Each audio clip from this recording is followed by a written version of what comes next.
ஜேனின் குரல் வழியில் ஒரு கதை. திருமதி லக்ஷ்மி பிரபா எழுதிய அமானுஷ்ய அரண்மனை. அத்தியாயம் 1. அழகான வனாந்தரம். காட்டாறு அதிவேகமாய் சலசலத்து ஓடிக்கொண்டிருந்தது. காட்டு புஷ்பங்கள் சிலீரென்று கொத்து கொத்தாய் பூத்திருந்த மரக்கிளை ஒன்றில் ஒரு பஞ்சவர்ண கிளி அமர்ந்து தன் சிறகுகளை சடசடத்தது. சிவப்பு வண்ண அலகை திருப்பி கீழே குனிந்து நோக்கியது. தேவதை போன்ற பேரழகுடன் இளவரசி நின்றிருந்தாள். உரிமையுடன் பஞ்சவர்ண கிளி கீழே பறந்து வந்து இளவரசியின் அழகிய தோளில் உட்கார்ந்து கீ கீ என்று கொஞ்சியது. பார்த்தாயா, அவர் இன்னமும் வரவில்லை. இனி அவர் வந்தால் நான் பேசப் போவதில்லை என்றாள் இளவரசி. மீனலோச்சனி. காய்ந்த சருகுகள் பலமாய் மிதிப்படும் சப்தம் கேட்டது. இப்போது அவர் என்னை அழைப்பது போல் இருக்கிறது. சதா சர்வ காலமும் அவரது குரல்தான் காதில் ஒலிக்கிறது. ஆனால் அவருக்கோ துளி அளவு கூட என் நினைவு வராது போல் இருக்கிறது. பஞ்சவர்ண கிளியிடம் தனது உள்ள கிடக்கியை பற்றி செல்லமாய் புலம்பினாள் இளவரசி. இளவரசியின் முகத்தை பரிதாபமாய் உற்று நோக்கிய கிளி மறுகணம் குதூகலமாய் சிறகுகளை படபடத்தது. பார்த்திபன், பார்த்திபன் என்று கிளி மிளற்றியது.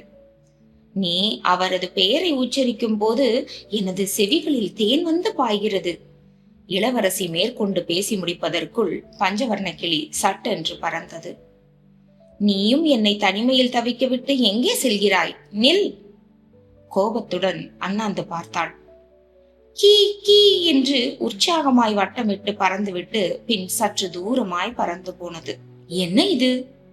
இளவரசி திகைத்து நின்ற தருணத்தில் அவளது முதுகு பக்கமாய் ஆஜானுபாகவாய் வந்து நின்ற பார்த்திபன் உரிமையுடன் அவள் மீது சாய்ந்து இறுக கட்டிக்கொண்டான். ஓ, நிஜமாகவே வந்து விட்டீர்களா? அவளது குரல் யாழை மீட்டினாற் போல் மிக இனிமையாக இருந்தது. உனது குரலில் கோபம் தொனிக்கிறதே கண்ணே. கேட்டபடி இளவரசியின் தோள்பட்டையில் முகம் புதைத்து அழுத்தமாய் முத்தமிட்டான். உங்களுடன் நான் பேசப் போவதில்லை. கோபம் தணிந்து குரல் கிசுகிசுப்பாய் வெளிப்பட்டது. நீ பேசாவிடில் உன் இனிய குரலை நான் எப்படி கேட்பதாம்? கானகத்தில் கானம் பாடும் குயில் உன் குரலுக்கு முன் தோற்று போகும் தேவி. இளவரசியின் காது மடலில் பார்த்திபன் தன் இதழ்களால் ஒற்றி எடுத்தான். அவ்வளவுதான். இவளது கோபம் எல்லாம் பஞ்சாய் பறந்துவிட்டது. பிடி இடை துவண்டது. அதீத காதலுடன் சட்டென்று திரும்பினாள். 4 விழிகளும் நேசமாய் மோதிக்கொண்டன. குறும்பு கூத்தாடும் கண்களால் பார்த்திபன் இளவரசியை ஊடுருவினான். கடலாய் விரிந்த கண்கள், பிறை நெற்றி, கண்ணாடியாய் பளபளத்த கன்னங்கள், பன்னீர் மொட்டை போன்ற மூக்கு, ரோஜா இதழ்களை பிய்த்து ஒட்ட வைத்தார் போன்ற அதரங்கள், மோவாயின் நடுவில் குழி வெட்டினார் போன்ற பள்ளம், சங்கு கழுத்து, மூங்கில் தோள்கள். பிரம்மன் தனது படைப்பு திறனை எல்லாம் ஒன்று சேர்த்து ரசனையுடன் உன்னை படைத்திருக்கிறார் மீனலோச்சனி. ஆண்களுக்கு வர்ணிக்க சொல்லியா தர வேண்டும்? அதிலும் உங்களுக்கு வர்ணிக்கும் திறன் சற்று அதிகமாகவே உள்ளது. அப்படி அல்ல. உனது அதீத அழகு என்னை அப்படி வர்ணிக்க வைக்கிறது. அதீத அழகா? ஆம், அதீத அழகு என்று சொல்வதை விட பேரழகு என்று சொன்னால் அது சால பொருந்தும். இளவரசிக்கு இதை கேட்டதும் உள்ளூர மகிழ்ச்சி நீரூற்று பொங்கியது. தனது மகிழ்ச்சியை வெளிக்காட்டிக் கொள்ளாமல் அவனை ஏறிட்டு பார்த்தாள். நீங்கள் ஒரு கவிஞர் என்பதை என்னிடம் மறைத்து விட்டீர்களோ? என்ன திகைக்கிறீர்கள்? அழகாய் போய் கூறுகிறீரே. நான் கவிஞன் அல்ல, அழகையும் கலையையும் ரசிக்க தெரிந்தவன். நான் கூறியது பொய் அல்ல கண்ணே, மெய்தான். உன்னை போன்ற பேரழகியை அகிலத்தில் நான் எங்கும் கண்டதில்லை. இளவரசியின் செவிகளில் தேனோடை பாய்ந்தாற் போல் இருந்தது. என்னிடம் அப்படி என்ன தனித்துவமோ? குறிப்பாய் எதை உங்களை கவர்ந்ததாம்? ஓ, குறிப்பாய் சொல்ல வேண்டுமா? இந்த அகன்ற அழகான மானின் மருண்ட விழிகள். அடுத்ததாய் எழில் கொஞ்சும் இந்த மோவாயின் நடுவில் சிறு பள்ளம் இருக்கிறதே, அது உன் அழகுக்கு அழகு சேர்க்கிறது கண்ணே. சாமுத்திரிகா லட்சணம் கொண்ட பெண்ணுக்கு தான் இப்படிப்பட்ட சிறப்பு அம்சங்கள் அமையும். தேவலோகத்தில் இருக்க வேண்டிய அப்சரஸ் நீ தப்பி தவறி இந்த பூவுலகில் அவதரித்து விட்டாய். காதல் கனிய பேசியபடி குனிந்து அவளது கண்களிலும் மோவாயிலும் மென்மையாக இதழ் பதித்தான். உலக நினைப்பை முற்றிலும் மறந்தவளாய் விழிமூடிக்கொண்ட இளவரசியின் தளிர்கரங்கள் அவனது கழுத்தில் மாலையாயின. இறுக அணைத்து முத்தமிட்டான் பார்த்திபன். பனிப்புகை ஒன்று கிளம்பியது. இந்த காட்சி மறைந்தது. அழகே உருவான இளவரசியின் முகம் க்ளோஸ்அப்பில் தெரிந்து முறுவலித்தது. மறுகணம் அந்த முகம் மறைந்தது. நெற்றியிலிருந்து கோடாய் ரத்தம் வழிய ஆக்ரோஷமான கோரமான இளவரசியின் முகம் தெரிந்தது. தலையை சற்று பின்னுக்கு சரித்து கடகடவென்று சிரித்தாள். பேய்த்தனமான சிரிப்பு, பயமூட்டும் சிரிப்பு, நடுநடுங்க வைக்கும் சிரிப்பு. அந்த சிரிப்பின் ஒலி மீண்டும் மீண்டும் எதிரொலித்தது. வாரி சுருட்டி கொண்டு எழுந்து அமர்ந்தான் பார்த்திபன். உறக்கம் கலைந்து விட்டிருந்தது. ச்சே, கனவா இது? கனவு மாதிரி தெரியலையே, நிஜம் போல இருந்தது. ரொம்ப யதார்த்தமா வேற. சுகமான கனவு, மனச சொக்க வச்சுது. காதல் ரசம் கொட்டும் கனவு காட்சியில மயங்கி போயிருந்தேனே. அழகான இளவரசியுடன் ஏகாந்தமாய் கட்டி அணைத்துக் கொண்டு சொர்க்கத்தில் திளைத்தேனே. மறுகணமே இப்படி ஒரு கோரமான கனவு ஏன் வந்தது? என்ன இது? விழிப்பு வேறு தட்டிவிட்டது. சகலத்தையும் யோசித்து அலசி பார்த்து கொண்டிருக்கிறேன். இன்னமும் அந்த சிரிப்பு சப்தம் செவிகளில் எதிரொலிக்கிறதே. திகிலில் அவனுக்கு இதய துடிப்பு அதிகரித்தது. அத்தியாயம் 2. பார்த்திபன் வாட்டசாட்டமான இளைஞன். உடைத்த கோதுமை நிறத்தில் பார்ப்பதற்கு மிகவும் வசீகரமாயிருப்பான். அவனுக்கும் பயம் என்பதே துளி கூட இருந்ததில்லை. காரணம் அவன் வளர்க்கப்பட்ட விதம். பார்த்திபன் சட்டென்று நைட் லேம்ப் சுவிட்சை ஆன் செய்தான். அறைக்குள் வெளிச்சம் பரவியது. தலைமாட்டில் வைத்திருந்த செல்போனை எடுத்து பார்த்தான். மணி இரவு 1:30. நண்பன் ரகுவுக்கு டயல் செய்தான். தூக்க கலக்கத்துடன், ஹலோ பார்த்தி, என்னடா இந்த நேரத்துல போன் பண்ற? Anything wrong? ரகு பதற்றமானான். எஸ் ரகு, சம்திங் ராங் தான் என்றவன் அந்த கனவை பற்றி விவரித்தான். இன்னைக்கு ஏதாவது சரித்திர நாவல வாசிச்சியா? இல்லையே. உனக்கு வரப்போற மனைவி ஒரு இளவரசி மாதிரி அழகா இருக்கணும்னு நினைச்சிட்டே படுத்தியோ? அதுவும் இல்லையே. பின்ன எதுக்கு இப்படி ஒரு கனவு வரணும்? அதுதான் எனக்கு புரியல. அழகுன்னா அப்படி ஒரு அழகு, ஸ்பெஷலா அந்த கண்களும் மோவாயும். இதுக்கு முன்ன இப்படி ஒரு அழகிய நான் பார்த்ததே இல்லடா. அந்த இளவரசி கூட கனவுல ரொமான்ஸ் பண்ணினது நீதானா? ஆமாண்டா. கனவுலயும் உன் பேர் பார்த்திபன் தானா? மாவீரன் மாதிரி ட்ரெஸ் போட்டிருந்தேன். என்னோட வீரத்தையும் பராக்கிரமத்தையும் பார்த்துட்டு இளவரசி மனச பறி கொடுத்த மாதிரி தெரிஞ்சுது. ரொமான்ஸ் மூட்ல ஜாலியா இருந்திருப்ப போல இருக்கே. டேய், அது கனவு மாதிரி தெரியலடா. ரொம்ப வித்தியாசமான அனுபவமா இருந்தது. அந்த சந்தோஷம் சில கணங்களுக்கு கூட நெடிக்கல. ஓரமா பேய் மாதிரி இளவரசியின் முகம் மாறி திகில உண்டாக்கிடுச்சு. சில தருணங்கள்ல கனவுகளுக்கு அர்த்தமே இருக்காது. இதுவும் அதுல ஒண்ணுன்னு நினைச்சுக்கோயேன். டேய், அந்த சிரிப்பு சத்தம் இன்னும் என் காதுல எதிரொலிச்சுட்டே இருக்குடா. அதுக்காக தான் உனக்கே போன் பண்ணேன். அது பிரம்மையா இருக்கும்டா. என்னை கிள்ளியும் பாத்துக்கிட்டேன். சுரீர்னு வலிக்குது. நான் தெளிவா இருக்கேன். இப்பவும் அந்த சப்தம் கேக்குதே. அந்த அளவுக்கு நீ இம்ப்ரெஸ் ஆகிட்டேன்னு நினைக்கிறேன். ரெண்டாவது, இன்னொரு முக்கியமான காரணம் இருக்கிறதா என் யூகண்டா. என்ன காரணம்? நான் இன்னைக்கு திருவாங்கூர் அரண்மனைக்கு போறதா துணிஞ்சு என்னோட ஹையர் அத்தாரிட்டி கிட்ட பேசினேன்ல. ஆமா, நீ ஒரு ஆர்கியாலஜிஸ்ட். சின்ன வயசுல இருந்து தொல்லியல் துறை ஆய்வாளர் ஆகணும்னு உனக்கு ஆசை. ஆசைப்பட்டபடியே அதே வேலை உனக்கு கிடைச்சது. நீயும் பாழடைஞ்ச கோவில்கள், மண்டபங்கள், புதைந்து கிடக்கும் சிற்பங்கள், சிதைந்து கிடக்கும் மாட மாளிகைகளை ஆர்வமா ஆய்வு செஞ்சுட்டே வந்த.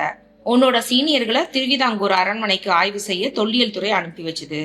போனவங்க போனதுதான். அவங்க கிட்ட இருந்து ஒரு தகவலும் வரல. அவங்க என்ன ஆனாங்கன்னு தெரியல. இதோட 3 டீம் புறப்பட்டு போயிருக்கு. அவங்களுக்கும் இதே நிலைமைதான். இனிமே திருவிதாங்கூர் அரண்மனையை ஆய்வு செய்யறது திட்டத்தை கைவிட்டுட வேண்டியதுதான்னு உன்னோட ஹையர் அத்தாரிட்டி உங்ககிட்ட வருத்தப்பட்டு பேசினாரு. நீயும் துணிஞ்சு, சார் நான் அந்த அரண்மனைக்கு போறேன், அதை நல்லா அலசி ஆராய்ச்சி தெளிவான ரிப்போர்ட்டை உங்களுக்கு சப்மிட் பண்றேன்னு வாலண்டியரா நீயா ஒத்துக்கிட்ட. ரொம்ப தயங்கிட்டு தான் ஆபீசர் இதுக்கு அக்செப்ட் பண்ணினாரு. தெரியும்ல, நானும் நாளைக்கு காலையில புறப்படலாம்னு இருந்தேன். ஒருவேளை அந்த அரண்மனை போனா நமக்கும் மத்தவங்களுக்கு ஏற்பட்ட கதி ஏற்பட்டுடும்னு உள்ளூர பயந்துகிட்டே இருந்தியா? இல்லையே, நீ அப்படி பயப்படுற ஆளே கிடையாதே. நீயா தானே துணிஞ்சு இந்த காரியத்துல இறங்கின. உனக்கு வில் பவர் ஜாஸ்தியாச்சேடா. ரிஸ்க் எடுக்கிறது உனக்கு ரஸ்க் சாப்பிடுற மாதிரியாச்சே. எக்ஸாக்ட்லி. த்ரில்லரான அட்வென்ச்சரை தேடி போறவன் தான் நான். எத்தனையோ சிதிலமடைந்த மாட மாளிகைகள் அந்த புறங்கள்னு ஆய்வு செஞ்சு வந்தானே. ஆய்வு செய்ய போறதுக்கு முன்னாடியும் சரி, ஆய்வு முடிச்சிட்டு வந்ததுக்கு அப்புறமாவும் சரி, இந்த மாதிரி பெக்யூலரா கனவு வந்ததே இல்லையேடா. பார்த்தி, பயப்படுறியா? பேசாம போன் பண்ணி அந்த அரண்மனையை ஆராய நான் போகல சார்னு சொல்லிட. முன் வச்ச கால பின் வைக்கலாமாடா? என் முடிவுல எந்த மாற்றமும் இல்ல. கண்டிப்பா சம்மதிச்சிருப்பாங்கடா. துணிஞ்சவனுக்கு துக்கம் இல்லைன்னு சொல்லி விபூதி பூசிட்டு ஆசிர்வாதம் பண்ணி வழி அனுப்பிச்சு வச்சிருப்பாங்க. இன்னமுமா அந்த சிரிப்பு சத்தம் உனக்கு கேக்குது? ஆமாண்டா, இப்போ தூரத்துல இருந்து வரா மாதிரி சத்தம் சன்னமா கேட்டுக்கிட்டேதான் இருக்கு. அந்த அரண்மனையில வாழ்ந்த இளவரசிக்கும் எனக்கும் ஏதோ தொடர்பு இருக்குடா. இளவரசியோட காதலின் பேரும் பார்த்திபன் தான். உருவ தோற்றமும் என்ன போலவே இருக்கு. இந்த கனவுக்கு ஏதாவது ஒரு உள்ளர்த்தம் இருக்கும்னு நினைக்கிறேன். இது எதையோ எனக்கு உணர்த்துது. அது என்னன்னு தான் பிடிபட மாட்டேங்குது. இந்த சிரிப்பு சத்தம் பயமுறுத்தி அங்க வராம தடுக்குதோ, இல்ல என்னோட ஆர்வத்தை தூண்டி விட்டு அந்த அரண்மனைக்கு ஈர்க்குதான்னு புரியல. ஏன் பார்த்தி, இன்ன வரைக்கும் சத்தம் கேக்குதுன்னு சொல்றியே, உன்னை பயமுறுத்துதாடா? பயமுறுத்துறதா இருந்தா கோரமான காட்சி மட்டும் வரலாமே. ஏன் காதல் ரசம் சொட்டும் அற்புதமான நிகழ்வை காட்டணும்? அதுவும் இளவரசியின் காதலனா என்னையே காட்டணுங்கிற? யோசிக்க வேண்டிய விஷயம்தான் பார்த்தியே. இளவரசியின் காதலன் பார்த்திபனா நான் தான் முன் ஜென்மத்துல இருந்திருக்கேன்னு ப்ரூவ் ஆயிட்டா என்னோட பொறுப்பு கூடுதல் ஆயிடும்ல. ஒரு ஆய்வாளரா மட்டும் கடமையை முடிச்சிட்டு நான் வர முடியாது. இளவரசியோட காதல் நிறைவேறாம போனதுக்கு என்ன காரணம்? அந்த அரண்மனைக்கு போறவங்க காணாமலே போயிடுறாங்களே, அவங்க உயிரோட இருக்காங்களா இல்லையா? இளவரசியின் ஆவி அந்த அரண்மனையில தீய சக்தியா உலாவிட்டு இருந்ததுன்னா அதுக்கு காரணம் என்னன்னு கண்டுபிடிக்கணும். அந்த ஆத்மாவை சாந்தப்படுத்துறதுக்கு என்ன வழிமுறை இருக்கோ அதையெல்லாம் செஞ்சாகணும். எல்லாத்தையும் முடிச்சிட்டு தான் நான் திரும்பி வருவேன். ஆயுள் விதிக்கப்பட்டிருந்தா திரும்பி வருவேன். இல்லைன்னா இப்பவே நான் உனக்கு பாய் சொல்லிக்கிறேன் ரகு. டேய் பார்த்தி, நீ நான் தடுத்தாலும் கேட்க போறது இல்ல. நான் வேணும்னா உன் கூட வரட்டுமா? நோ நோ நோ, வேணாம் ரகு. நான் போகிற இடம் கேரள வனப்பகுதியா, அதிலும் ஒரு தீவுக்குள்ளதான் அந்த அரண்மனையே இருக்கான். சிக்னல் கிடைச்சா உனக்கு அப்பப்போ தகவல் சொல்றேன். உன்னோட ப்ரொஃபஷனை விட்டுட்டு என் கூட நீ வர்றது உசிதம் இல்ல ரகு. உனக்கு ஏதாச்சும் ஆபத்து ஏற்பட்டுடுமோன்னு பதட்டமா இருக்கு பார்த்தி. ப்ளீஸ், நானும் உன் கூட வரேனே. எனக்கு எதுவும் ஆகாதுடா ரகு. Don't worry. எதை வச்சு இப்படி சொல்ற? அந்த அரண்மனைக்கு போனவங்க என்ன கதி ஆனாங்கன்னே தெரியலையேடா. இறந்து போன எங்க அம்மா ஒரு சித்தரோட தீவிர பக்தர். எங்க அம்மாவோட ஆத்மாவும் அந்த சித்தரும் எனக்கு பக்க பலமா இருப்பாங்கடா. இருக்கட்டும் இருக்கட்டும். ஆமா, சித்தர்னு சொன்னியே, எந்த சித்தர்டா? பாம்பாட்டி சித்தர். ஓ, அந்த சித்தரை நல்லா வேண்டிக்கோ. உன்னோட நம்பிக்கை வீண் போகாது. பத்திரமா போயிட்டு வாடா பார்த்தி. சரிடா, நான் போனை வச்சிட்டோமா? பார்த்தி, இன்னமும் அந்த சிரிப்பு சத்தம் கேட்டுட்டே இருக்கா? சத்தம் கொஞ்சம் கொஞ்சமா குறைஞ்சு சன்னமா வந்துச்சுல்ல, இப்போ முற்றிலும் கேட்கல. மணி 2 ஆச்சு. நீ தூங்குடா. பாய். ஜாகிரதை பார்த்தி. பாய் பாய். பார்த்திபனுக்கு மீண்டும் தூக்கம் வரவில்லை. டைரியை எடுத்து எழுத ஆரம்பித்தான். வெளியே 2-3 நாய்கள் சொல்லி வைத்தாற் போல் ஊளையிட்டன. அத்தியாயம் 3. டிராவல் பேக்கை எடுத்துக்கொண்டு தோளில் மாட்டிக்கொண்டான் பார்த்திபன். இந்தா, பாம்பாட்டி சித்தரோட பழைய ஓவியம், இத பத்திரமா வச்சுக்கோ. இந்த விபூதியும் சதா உன் பர்சுல இருக்கட்டும். எந்த கஷ்டம் வந்தாலும் மறக்காம பாம்பாட்டி சித்தரை மனசுல மனமுருகி அவர் வேண்டிக்கோ. உனக்கு அவர் துணையா இருந்து ரட்சிப்பாரு. அம்மா சொன்னதை மறந்துடாத பார்த்திபா. அம்மா மரகதம் இறப்பதற்கு முன் அந்த ஓவியத்தின் ஜெராக்ஸையும் விபூதி பொட்டலத்தையும் இவனிடம் தந்திருந்தாள். பர்சில் அவை இருக்கின்றதா என்று பரிசோதித்து விட்டு பூஜை அறைக்கு சென்று குலதெய்வத்தை வணங்கினான். குலதெய்வ படத்துக்கு அருகில் சித்தர் தவக்கோலத்தில் அமர்ந்த ஓவியம் ஃப்ரேமிடப்பட்டு வைக்கப்பட்டிருந்தது. குலதெய்வம் கோவிலுக்கு சென்றதை விட சங்கரன் கோவிலுக்கு தான் மரகதம் அடிக்கடி சென்று வந்திருக்கிறாள். சங்கரன் கோவிலில் அப்படி என்ன விசேஷம் என்று கேட்டால் அது ஒரு மிகப்பெரிய புண்ணிய ஸ்தலம் என்ற பதில் அவளிடமிருந்து வரும். காரணம் பாம்பாட்டி சித்தர். பாம்பாட்டி சித்தர் ஜீவசமாதி அடைந்த இடம் அங்குதான் இருக்கின்றது. வசதியான குடும்பம், 2-3 தலைமுறைகள் உட்கார்ந்து சாப்பிடும் அளவுக்கு சொத்து பத்து இருக்கிறது தான். மரகதம் படித்த பெண்மணி. சோம்பி உட்கார அவளுக்கு அறவே பிடிக்காது. கணவன் இறந்த பிறகு வேலைக்கு செல்ல ஆரம்பித்து விட்டாள். அப்போது பார்த்திபன் 5 வயது சிறுவன். மரகதம் ஒரு கல்லூரியில் சரித்திர பேராசிரியராக பணியாற்றியவள். சென்னையில் உள்ள யூனிவர்சிட்டியில் HOD-யாக வேலை பார்த்தவள். கலகலப்புக்கு மறுபெயர் உண்டென்றால் அது மரகதமாகத்தான் இருக்கும். ஹிஸ்டரியா? சுத்த போரு. கிளாஸ் ஆரம்பிச்சதுமே எனக்கு தூக்கமா வந்துடுமே. கொட்டாவி விட்டுட்டு சாமி ஆடிட்டு உட்கார்ந்துருப்பேன். படு போர் என்று சொல்லும் கடைநிலை மாணவன் கூட மரகதம் மேடம் கிளாஸ் எடுக்க வருகிறார் என்றால் சுவாரஸ்யமாய் நிமிர்ந்து அமர்ந்து அவளது வருகையை எதிர்பார்ப்பான். அந்த அளவுக்கு நேர்த்தியாய் சிரித்த முகத்துடன் மோட்டிவேஷன் கொடுத்து கலகலப்பாய் நேரம் போவது தெரியாமல் அருமையாய் பாடம் நடத்துவதில் வல்லவள். பாடம் நடத்துவதில் மட்டுமல்ல, எந்த டாபிக்கை எடுத்தாலும் அழகான விளக்கத்தோடு பொருத்தமான மேற்கோள் காட்டி அவள் பேசுவதை நாளெல்லாம் கேட்டுக்கொண்டிருக்கலாம் என்று யாருக்குமே தோன்றும். ஜோதிடம், சாஸ்திர சம்பிரதாயங்களில் அதீத பற்று கொண்டவள். அளவு கடந்த தெய்வ நம்பிக்கை மட்டுமல்ல, சித்தர்கள், அற்புத மகான்கள், சாதுக்கள் எழுதி வைத்த நூல்களை ஈடுபாட்டுடன் வாசித்து தான் சிலாகித்து ரசித்த வரிகளை மகனிடமும் எடுத்து சொல்லி லயித்து போவாள். சிறு வயதில் இருந்தே அதை கேட்டு வளர்ந்ததாலோ என்னவோ பார்த்திபனுக்கும் அம்மாவை போன்றே ஈடுபாடு வந்து விட்டிருந்தது. அந்த ஈடுபாடு நாளாக நாளாக அதீத பக்தியாக முற்றி போயிருந்தது. புரொஃபசராக மரகதம் பணியாற்றியவள் என்று சத்தியம் செய்தால் கூட யாருமே நம்ப மாட்டார்கள். நெற்றியில் விபூதி கீற்று, கழுத்தில் ஸ்படிக மாலை, இளங்காவி வண்ணத்தில் காட்டன் புடவை அணிந்து மிக எளிமையாக தெய்வீகமாக காட்சி தருவாள். பார்த்திபனின் விருப்பத்திற்கு அவள் என்றுமே முட்டுக்கட்டை போட்டதே இல்லை. அவனது விருப்பப்படி தொல்லியல் துறையை தேர்வு செய்து படித்து முடித்து தொல்லியலில் இளம் ஆய்வாளராக ஆகிவிட்டிருந்தான். இவன் வேலைக்கு செல்ல ஆரம்பித்ததுமே மரகதம் விருப்ப ஓய்வுக்கு எழுதி கொடுத்து விட்டிருந்தாள். என்னம்மா திடீர்னு எதுக்கு ரிசைன் பண்றீங்க? இன்னும் 10 வருஷத்துக்கு மேலேயே நீங்க சர்வீஸ் பண்ணலாமே. பார்த்திபன் திகைத்து போய் கேட்டான். வீட்டுல சதா அடைஞ்சு கிடந்தா உங்களுக்கு போர் அடிக்குமேன்னு கேட்டம்மா. ஆன்மீகத்துல ரொம்ப நாட்டம் ஏற்பட்டு போச்சு. ஆசிரமங்களுக்கும் ஆன்மீக தலங்களுக்கும் டூர் அடிக்கடி போகலாம்னு விருப்பம் பார்த்தி. அப்படின்னா சரிதான், நீங்க எந்த முடிவு எடுத்தாலும் அது கரெக்டா தான் இருக்கும்மா, மறுவளித்தான் பார்த்திபன். அகழ்வாராய்ச்சி செய்வதற்காகவும் பழங்கால கோவில்கள், மண்டபங்கள், சிலைகள், சிற்பங்கள் ஆய்வு செய்வதற்காக பார்த்திபன் செல்லும் போதெல்லாம் மரகதமும் சில சமயங்களில் வருவாள். அகழ்வு ஆராய்ச்சி செய்வதற்காகவும் பழங்கால கோவில்கள், மண்டபங்கள், சிலைகள், சிற்பங்கள் ஆய்வு செய்வதற்காக பார்த்திபன் செல்லும் போதெல்லாம் மரகதமும் சில சமயங்களில் வருவாள். இவன் ஆய்வு பணியில் தீவிரமாய் இறங்கும் போது மரகதம் அலாதியாய் ஒதுங்கி வெகு தூரத்தில் இருக்கும் மரத்தடியில் அமர்ந்து மும்முரமாய் டைரியில் எதையோ எழுதி கொண்டிருப்பது வழக்கம். அப்படி மாய்ந்து மாய்ந்து ரகசியமாய் என்னதான் எழுதி வைத்தாலோ. பார்த்திபனும் அதை பற்றி எதுவும் கேட்டுக்கொள்ளவில்லை. ஆனால் அம்மாவிடம் ஏதோ ஒரு சக்தி இருப்பதை மட்டும் இவன் புரிந்து கொண்டான். எல்லாம் அவன் செயல், அவனன்றி ஒரு அணுவும் அசையாதுப்பா. அதே சமயத்துல விதி வலியது, எல்லாம் பகவான் செயல்னு கடவுள் மேல பாரத்தை போட்டுட்டு கடமையை செஞ்சுக்கிட்டே போகணும். விதிப்படிதான் எல்லாம் நடக்கும். பார்த்திபா, என்னோட அந்திம காலம் நெருங்குது. உன் கையால கொள்ளி வாங்கிக்கிட்டு போற பாக்கியம் இந்த தேகத்துக்கு அமையல. மத்த சம்பிரதாய சடங்குகளை நீ செஞ்சுட்டு மனசை தேத்திக்கணும் என்று அவள் கூறிய போது இவன் திடுக்கிட்டான். அம்மா, என்னம்மா சொல்றீங்க? இனிமே நீங்க கோயில் குளத்துக்கு எங்கேயும் கிளம்பி போக வேணாம், வீட்லயே இருங்க. நான் உங்களை பத்திரமா பாத்துக்கிறேன். விதி வலியது கண்ணா. உங்களுக்கு அப்படி ஒரு முடிவு வரும்னு யார் சொன்னாங்க? சித்தர். சித்தரா? பாம்பாட்டி சித்தரா? ஜீவசமாதி அடைஞ்ச சித்தர் உங்ககிட்ட எப்படி பேச முடியும்?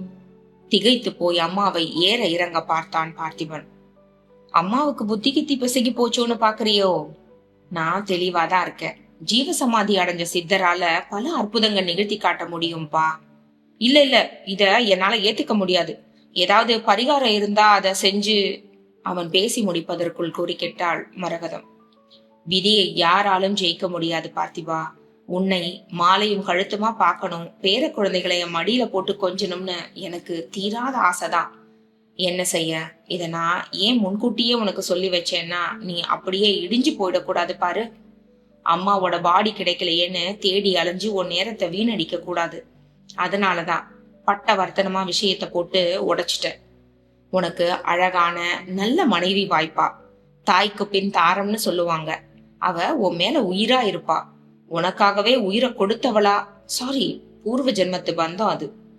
அத நான் இப்ப சொல்லக்கூடாது, நீயே போக போக புரிஞ்சுக்குவ. உங்க 2 பேருக்கும் ஜோடி பொருத்தம் அபாரம். என்னம்மா அவளை நேர்ல பார்த்தா மாதிரி பேசுறீங்க? என் மனக்கண்ல மருமகளை நான் பார்த்தாச்சுன்னு வச்சுக்கோயேன். இதமாய் அம்மா முறுவலித்த போது இவனுக்குள் வலித்தது. கண்ணீர் மல்க அம்மாவை ஊன்றி பார்த்தான்.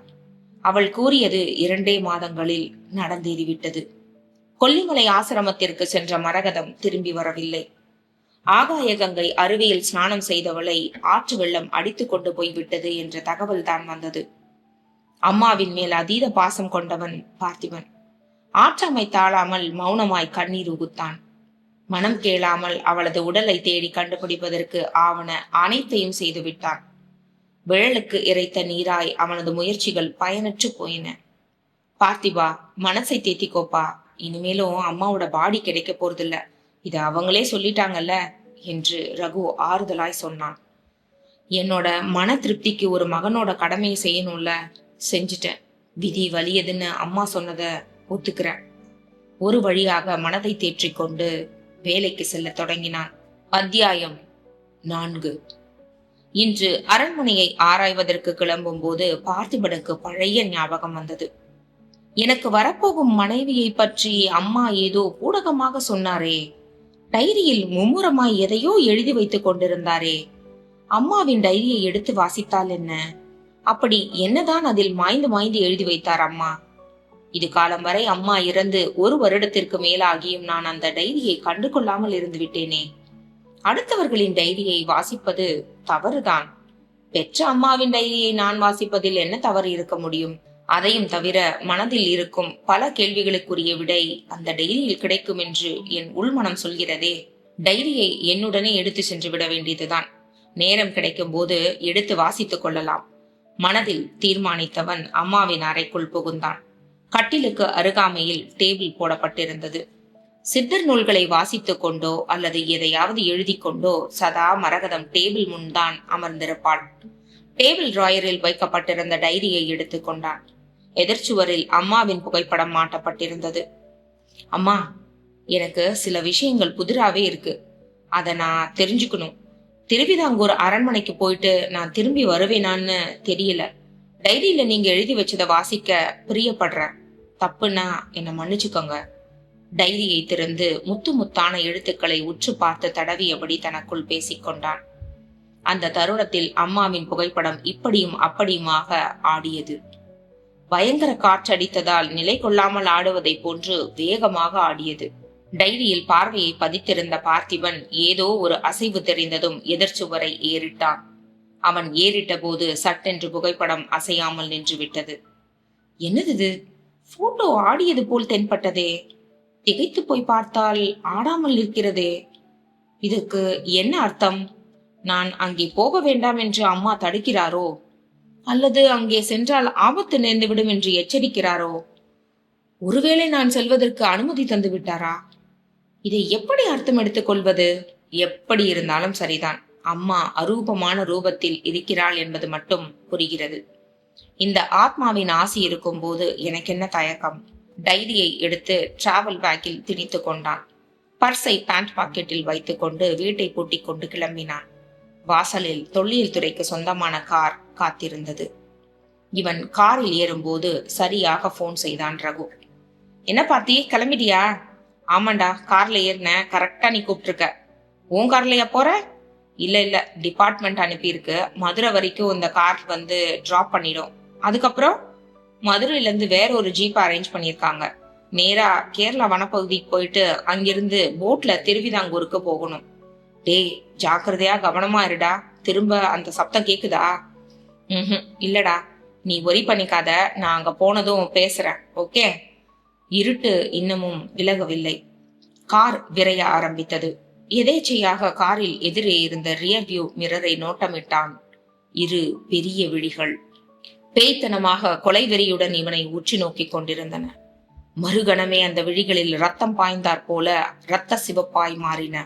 திக்கென்று அதிர்ந்தான் பார்த்திபன். அத்தியாயம் 5. என்னதான் தைரியசாலியாக இருந்தாலும் அந்த விழிகளை பார்த்தபோது தூக்கி வாரி போட்டது. விதிர்த்து போய் முன்னால் இருந்த டிரைவரை பார்த்தான்.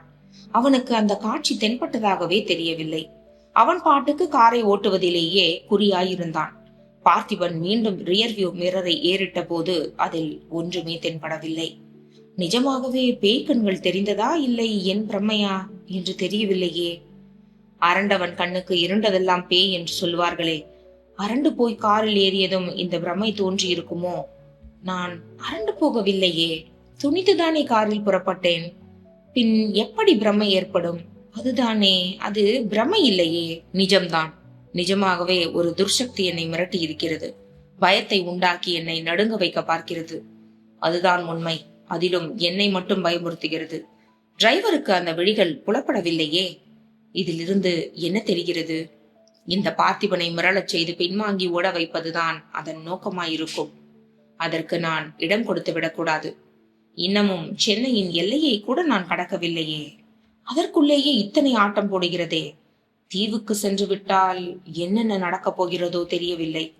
தொல்லியல் துறையில் இருந்து 3 டீம் புறப்பட்டு சென்றதே. அவர்களையும் இப்படித்தான் மிரட்டி இருக்குமோ? மிரட்டியதோடு நிற்காமல் அவர்களை காதும் காதும் வைத்தாற்போல் காவு வாங்கிவிட்டது போல் இருக்கிறதே. இதுவரை அவர்கள் என்ன ஆனார்கள் என்ற தகவல் வரவே இல்லையே. இந்த ஆவிக்கு வீரியம் ஜாஸ்தி போல் தெரிகிறதே. தீவுக்குள் போனதும் அவர்களை தீர்த்து கட்டிவிட்டதோ, அல்லது தீவுக்கு வரும் முன்பாகவே அந்த 3 டீமையும் காலி பண்ணிவிட்டதா என்று தெரியவில்லையே. நிறைய விஷயங்கள் ஆராய வேண்டியிருக்கும் போல் இருக்கிறதே. பலவும் யோசித்தபடியே பர்சில் இருந்த பாம்பாட்டி சித்தரின் படத்தை தொட்டு வணங்கிவிட்டு இருக்கையில் சாய்ந்து விழிகளை மூடிக்கொண்டான். அவ்வப்போது கண் திறந்து ரியர் வியூ மிரரை ஏறிட்டான். ஒன்றுமே தென்படவில்லை. இரவு சரிவர தூங்காததால் நன்றாக உறங்கிவிட்டான். காலை 8 மணி வாக்கில் டிரைவர் திரும்பி பார்த்து குரல் கொடுத்ததும் தான் கண் விழித்தான் பார்த்திபன். சார், டிஃபன் சாப்பிடலாமா? இதை விட்டா வேற நல்ல ஹோட்டலே கிடையாது. காரை பிரபல உணவு விடுதியின் முன்பாக பார்க் செய்திருந்ததை பார்த்துவிட்டு தலையாட்டினான் பார்த்திபன். சாப்பிட்டு முடித்ததும் பயணம் தொடர்ந்தது. மதியம் 1:30 மணிக்கெல்லாம் மதுரைக்கு வந்து விட்டனர். மதுரை தொல்லியல் துறை அலுவலகத்திற்கு முன் கார் நின்றது. சார், இங்க பக்கத்துல உங்களுக்கு ரூம் அலாட் பண்ணிருக்காங்க. உங்களுக்காக ஒரு ஜீப்பும் ஒன்னு அரேஞ்ச் பண்ணிருக்காங்க. நீங்க ஓய்வெடுத்து முடிச்சதும் இங்க இருந்து கிளம்பலாம், அந்த அலுவலகத்தில் இருந்த நிர்வாகி கூறினார். Not necessary sir. லஞ்ச் முடிச்சிட்டு நான் உடனடியா புறப்பட்டுடுவேன். அப்பதான் இருட்டுறதுக்குள்ள நான் தீவுக்குள்ள போக முடியும். இருட்டின பின்னாடி தீவுக்கு போற போட் வசதி இருக்கான்னு தெரியல, அதான். ஓகே சார், உங்க இஷ்டம். ஜீப் தயாரா இருக்கு. டிரைவர் கிட்டையும் ஒரு கவர் தந்திருக்கோம், வாங்கிக்கோங்க என்றார். சொன்னபடியே மதியம் உணவருந்தி விட்டு புறப்பட்டு விட்டான். தேனியை கடந்ததும் ஜீப் வேகம் எடுத்து பறந்தது. மலைப்பாதையில் கொண்டை ஊசி வளைவுகளில் லாவகமாக ஓட்டி சென்றான் டிரைவர். டிரைவர், திருவிதாங்கூர் தீவுக்கு நீங்க போயிருக்கீங்களா? இல்ல சார், டிபார்ட்மெண்ட்டை சேர்ந்த ஆபீசருங்க வந்தா தீவுக்கு முன்பாக டிராப் பண்ணிட்டு நான் போயிருவேன். தீவுக்குள்ள போனதே இல்ல சார். தீவை பத்தி ஏதாச்சும் கேள்விப்பட்டிருக்கீங்களா? ரொம்ப அழகான தீவு. சுமார் 40 மைல் பரப்பளவு கொண்டது. அங்கேயும் சொற்பமா மக்கள் குடியிருப்பு பகுதியெல்லாம் இருக்கு சார். சுற்றுலா பயணிகளை நம்பிதான் அந்த மக்களோட வாழ்வாதாரமே இருக்கு. ஏலக்காய், கிராம்பு, ஜாதிக்காய், மிளகு, யூக்கலிப்டஸ் தைலம்னு நறுமண பொருட்களும் கலை பொருட்களும் விற்பனை பண்றாங்க. அரசு விருந்தினர் மாளிகை கூட அங்க இருக்கு. இந்தாங்க சார், இந்த கவரை உங்ககிட்ட தர சொன்னாங்க. கவரை பிரித்து உள்ளே இருந்த கடிதத்தை வாசித்தான் பார்த்திபன். தொல்லியல் துறை சார்பாக கேரள வனத்துறை மற்றும் கேரளத்து தீவுக்குள் இவன் செல்வதற்கு முன் அனுமதி பெறப்பட்டதற்கான கடிதம் அது. சுற்றுலா பயணிகள் வந்து தங்கறதுக்கு தனியார் விடுதி கூட நவீனமா கட்டப்பட்டிருக்கான். ரொம்ப அழகான தீவு. மலை அருவி, பசுமையான காடுன்னு பார்க்க ரம்யமா இருக்கும் சார். பரவாயில்லையே, நிறைய விஷயங்கள் தெரிஞ்சு வச்சிருக்கீங்க. அழகான தீவுன்னு சொல்றீங்க. அங்க போய் தீவை ரசிக்கணும்னு உங்களுக்கு தோணலையா? தோணாம இருக்குமா சார்? பின்ன ஏன் நீங்க இதுவரை போகாம இருக்கீங்க? சார், உங்களை போன்ற அதிகாரிங்க வந்தா என்கிட்ட இந்த மாதிரி பிரியமா பேசக்கூட மாட்டாங்க. மனுஷனா கூட மதிக்க மாட்டாங்க சார். நீங்க நல்லவரா இருக்கீங்க, அன்பா பேசுறீங்க. அதனால ஒரு உண்மையை சொல்றேன், மனசுல வச்சுக்கோங்க. சொல்லுங்க. அது அழகான தீவு தான், ஆனா ஆபத்தான தீவும் சார். ஆபத்தா? ஆமா சார். அங்க போனவங்க திரும்பி உயிரோட வந்து அது பெரிய அதிசயம் சார். அங்க அரண்மனை பக்கமே நீங்க எட்டி பார்க்காம இருந்தா உங்க உசுருக்கு உத்தரவாதம். தப்பி தவறி போயிட்டா அவ்வளவுதான். பயங்கரமான துஷ்ட ஆவி ஒண்ணு வீரியத்தோட காவு வாங்கறதுக்கு காத்துக்கிட்டு இருக்கு சார். நீங்க ஜாக்கிரதையா இருங்க. ஆபத்தை நீங்களே வழிய தேடி போய் பெரிய வம்புல மாட்டிக்காதீங்க. இந்த மாதிரி ஆபத்து இருக்கிறதையும் உயிர் பலி ஏற்பட்டதையும் கேரள அரசு மூடி மறைச்சிடுச்சு சார். விஷயம் தெரிஞ்சுதான் மறைக்கிறாங்கன்னு சொல்றீங்களா? தெரியாம எப்படி சார் இருக்கும்? குட்டு வெளிப்படாம இருந்தா தானே சுற்றுலா பயணிகள் வருவாங்க. அவங்க வராட்டி போனா வருமானம் நின்னு போயிருமே. பேப்பர்ல மீடியாவிலன்னு இதுவரை அந்த ஆபத்தை பத்தின மேட்ரி லீக் ஆகாம கவனமா பாத்துக்கிட்டு இருக்காங்க. ஓ! பார்த்திபன் யோசனையுடன் சாலையை வெறித்தான். இருக்கையில் தலையை சாய்த்து கண்ணசந்தான். ஜீப்பில் முன் சீட்டில் டிரைவருக்கு அருகில்தான் அமர்ந்திருந்தான். அன்பே, நான் தங்களுக்காக என் உயிரை கூட தியாகம் செய்வேன். அரண்மனை வாழ்வும் சுகபோகமும் எனக்கு பெரிதல்ல. உங்களை கைப்பிடிக்கும் பாக்கியம் கிட்டினால் போதும். சொர்க்கமே கிடைத்தாற் போன்று நான் அகமகிழ்வேன் அன்பே. காதலில் உருக உருக பேசியபடி இளவரசி பார்த்திபனின் தோளில் சாய்ந்தாள். உனது கடைக்கண் பார்வைக்காக எத்தனையோ ராஜகுமாரர்கள் ஏங்கி தவிக்கிறார்கள் தேவி. ஆனால் நீயோ உன் இதயத்தை எனக்கு தந்துள்ளாய். பெரும் பேறு பெற்றவன் நான். நெஞ்சில் உரமும் வீரமும் இருக்கிறது தேவி. எனது வாழ் கொண்டு ஒரு ராஜ்யத்தை வெற்றி கொள்வேன். சிம்மாசனத்தில் பட்ட மகிழ்ச்சியாக நீ அமர வேண்டும். என் காதல் இளவரசி அரண்மனையில்தான் வசிக்க வேண்டும். அப்போதுதான் என் மனம் அமைதி பெறும். அதை பின்னாளில் பார்த்து கொள்ளலாம். காலதாமதம் செய்யாமல் என் கழுத்தில் மாலை சூட்டுங்கள். அவசரப்படாதே தேவி. இது அவசரம் அல்ல, அவசியம் என்பதால் சொல்கிறேன். காலம் நம்மை பிரித்து விடுமோ என்று பயமாக இருக்கிறது. நீராழி மண்டபத்தில் அவர்கள் நெருக்கமாய் அமர்ந்திருந்தார்கள். பூரண சந்திரனின் ஒளிப்பட்டு குளத்து நீரின் மேற்பரப்பு தகதகவென்று ஜொலித்துக் கொண்டிருந்தது. அஞ்சாதே மீனலோச்சனி, இதோ நீ இங்கே இருக்கிறாய். யாரும் நம்மை பிரிக்க முடியாது தேவி. தனது மார்பை சுட்டி காட்டினான் பார்த்திபன். நம் காதலுக்கு யாருமே சாட்சி இல்லை அன்பே என்றபடி அவனது மார்பில் தலை சாய்ந்தாள். உன் பாசத்திற்குரிய கிளி இருக்கிறதே, போதாதா? இன்னமும் நிறைய சாட்சிகள் இருக்கின்றனவே. அதோ அந்த ஆகாயம் சாட்சி, பூரண நிலவு சாட்சி, இந்த நீராழி மண்டபம் சாட்சி. கொஞ்சம் பொறு தேவி. காலத்தால் அழியாதபடி நமது காதலை பதிவு செய்கிறேன். என்ன சொல்கிறீர்கள்? புரியவில்லையே என்றபடி விலகினாள் இளவரசி. வாளின் முனை கொண்டு இருவரது பெயர்களையும் நீராழி மண்டபத்தின் பிரதான தூண் ஒன்றில் அழகாய் பொறித்து வைத்தான். பார்த்தாயா தேவி, எத்தனை ஆண்டுகள் கழிந்தாலும் தலைமுறைகள் கடந்தாலும் இந்த காதல் ஜோடியின் பெயர்கள் நிலைத்து நின்று நம் அமர காதலை என்றென்றும் பறைசாற்றும். இளவரசி ஆசையாய் அந்த எழுத்துக்களை தடவி வருடினாள். பிரேமையுடன் முத்தமிட்டாள். சுவாமி, நம்மை யாரும் பிரித்துவிட மாட்டார்களே. நாம் சேர்வதை யாரும் தடுத்துவிட முடியாது. இது இன்று நேற்றல்ல, ஜென்ம ஜென்மமாய் தொடரும் பந்தம் தேவி. பூர்வ ஜென்மம் பந்தம் என்று சொல்கிறீர்கள். அப்படியென்றால் அடுத்த ஜென்மத்திலும் நம் காதல் தொடரும் என்கிறீர்களா? நிச்சயமாய் தேவி. ஆனந்தத்தில் அவளது விழிகளில் கண்ணீர் குளம் கட்டியது. வாத்சல்யத்துடன் இழுத்து அணைத்துக் கொண்டான் பார்த்திபன். இளவரசி இமை கொட்டாமல் அந்த பெயர்களையே பார்த்து கொண்டிருந்தாள். அந்த பெயர்கள் அப்படியே பெரிதாகி க்ளோஸ்அப்பில் தெரிந்தன. அதன் பின் அந்த காட்சி சட்டென்று மறைந்தது. பனிப்புகை ஒன்று கிளம்பியது. பார்த்திபன், என் ஆருயிரே என்று இளவரசி பயந்து பார்த்திபா, என் ஆருயிரே என்று இளவரசி பயந்து அலறும் சத்தம் கேட்டது. இருளில் கானகத்தில் இருந்த பறவைகள் சடசடவென்று பீதியுடன் பறந்தோடின. சட்டென்று கண் விழித்தான் பார்த்திபன். இளவரசியின் அலறல் சப்தத்தை கேட்டதும் இவனது இதயத்தை யாரோ பிசைவது போன்று வலித்தது. உயிருக்கு உயிரான காதலி அலறுகிறாளே என்று இவனது அங்கமெல்லாம் பதறின. என்னது இது? நான் ஏன் இப்படி பதறுகிறேன்? எனது லவ்வருக்கு ஏதோ ஆபத்து ஏற்பட்டாற் போல் உள்ளம் துடிக்கிறதே. இதற்கு என்ன அர்த்தம்? அந்த பார்த்திபனின் மறுபிறவி நான் தான் என்று உறுதியாகிறதோ? இது நிஜமாகவே பூர்வ ஜென்ம பந்தம் தான் போலிருக்கிறதே. அம்மா கூட இதை பற்றி பூடகமாக ஏதோ சொன்னாலே. அம்மாவுக்கு முன்கூட்டியே இதெல்லாம் தெரிந்திருக்கிறது போலும். டைரியில் இதனை எழுதி வைத்திருப்பாரா? எழுதி வைத்திருப்பார் என்றுதான் தோன்றுகிறது. தீவுக்கு சென்றதும் ரிலாக்ஸ்டாக எடுத்து வாசிக்க வேண்டியதுதான். அந்த நீராழி மண்டபம் தீவுக்குள் இருக்குமா? இன்னமும் மண்டபம் அழியாமல் இருக்குமா?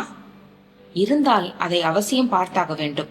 அந்த பெயர்கள் இருந்தால் கனவில் நடப்பதெல்லாம் நடந்த உண்மை சம்பவங்கள் தான் என்பதை இதன் மூலம் உறுதிப்படுத்திக் கொள்ளலாம் அல்லவா?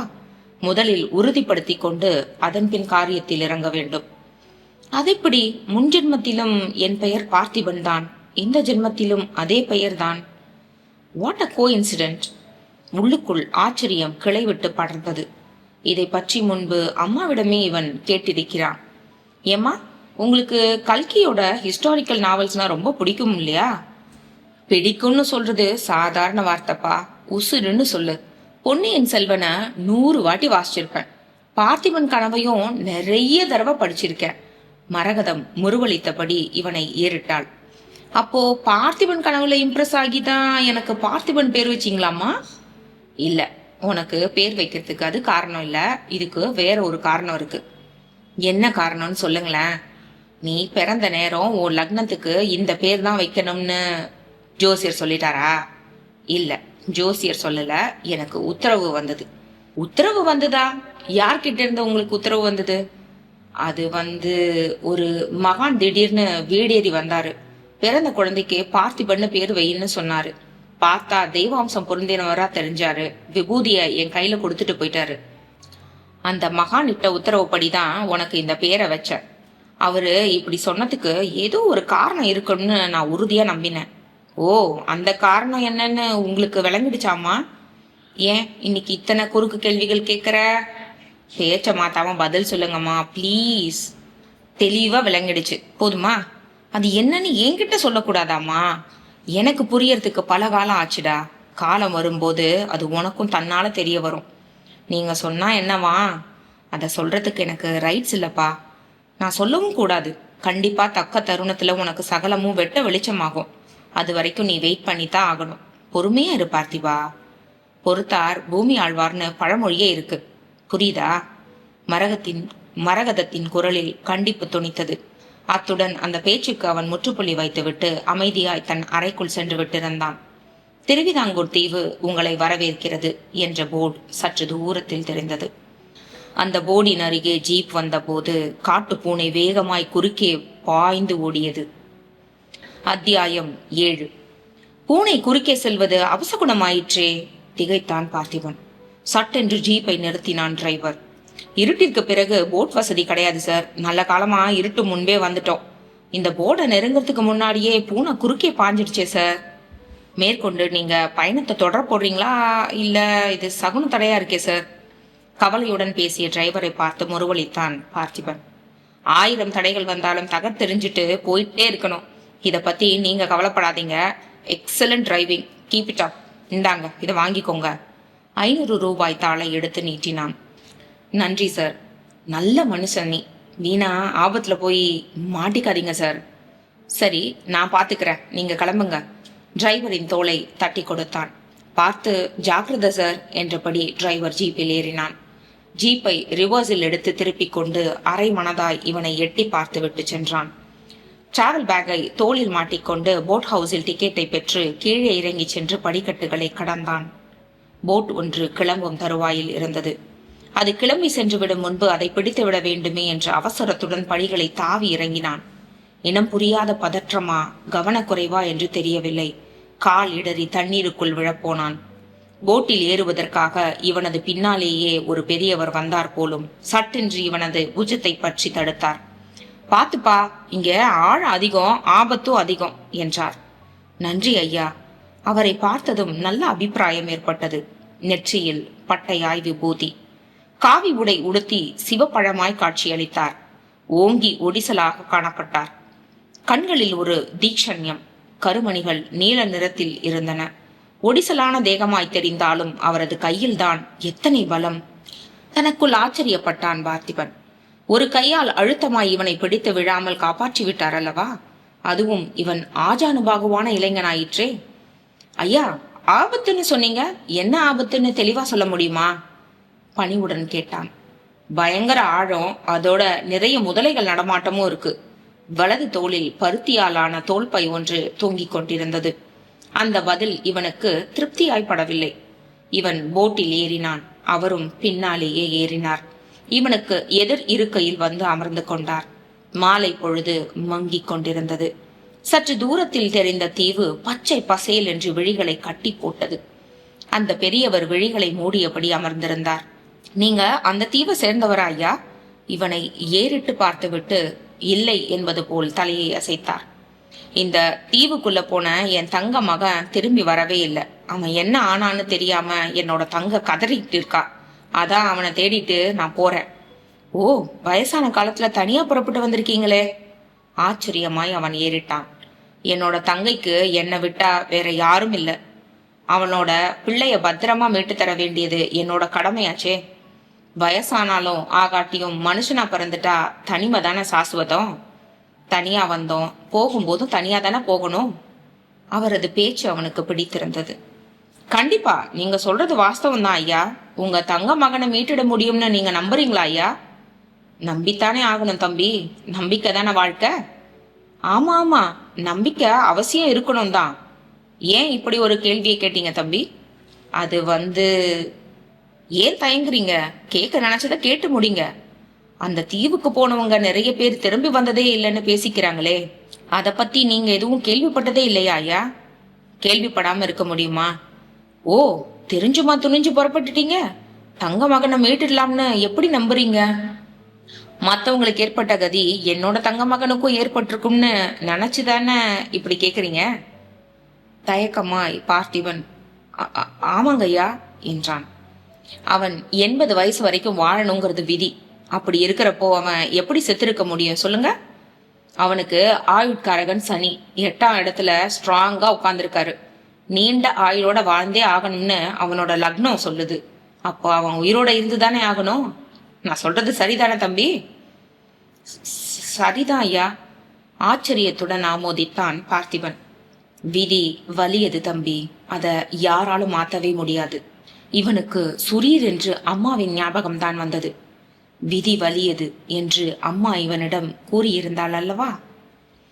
அத்தியாயம் 8. அந்த போட்டில் சற்று தள்ளி 5-6 பேர் அமர்ந்திருந்தார்கள். இவர்கள் இருவரும் வந்து அமர்ந்த போது அவர்கள் பேச்சு சுவாரஸ்யத்தில் உச்சஸ்தாயியில் பேசியபடியே இருந்தார்கள்.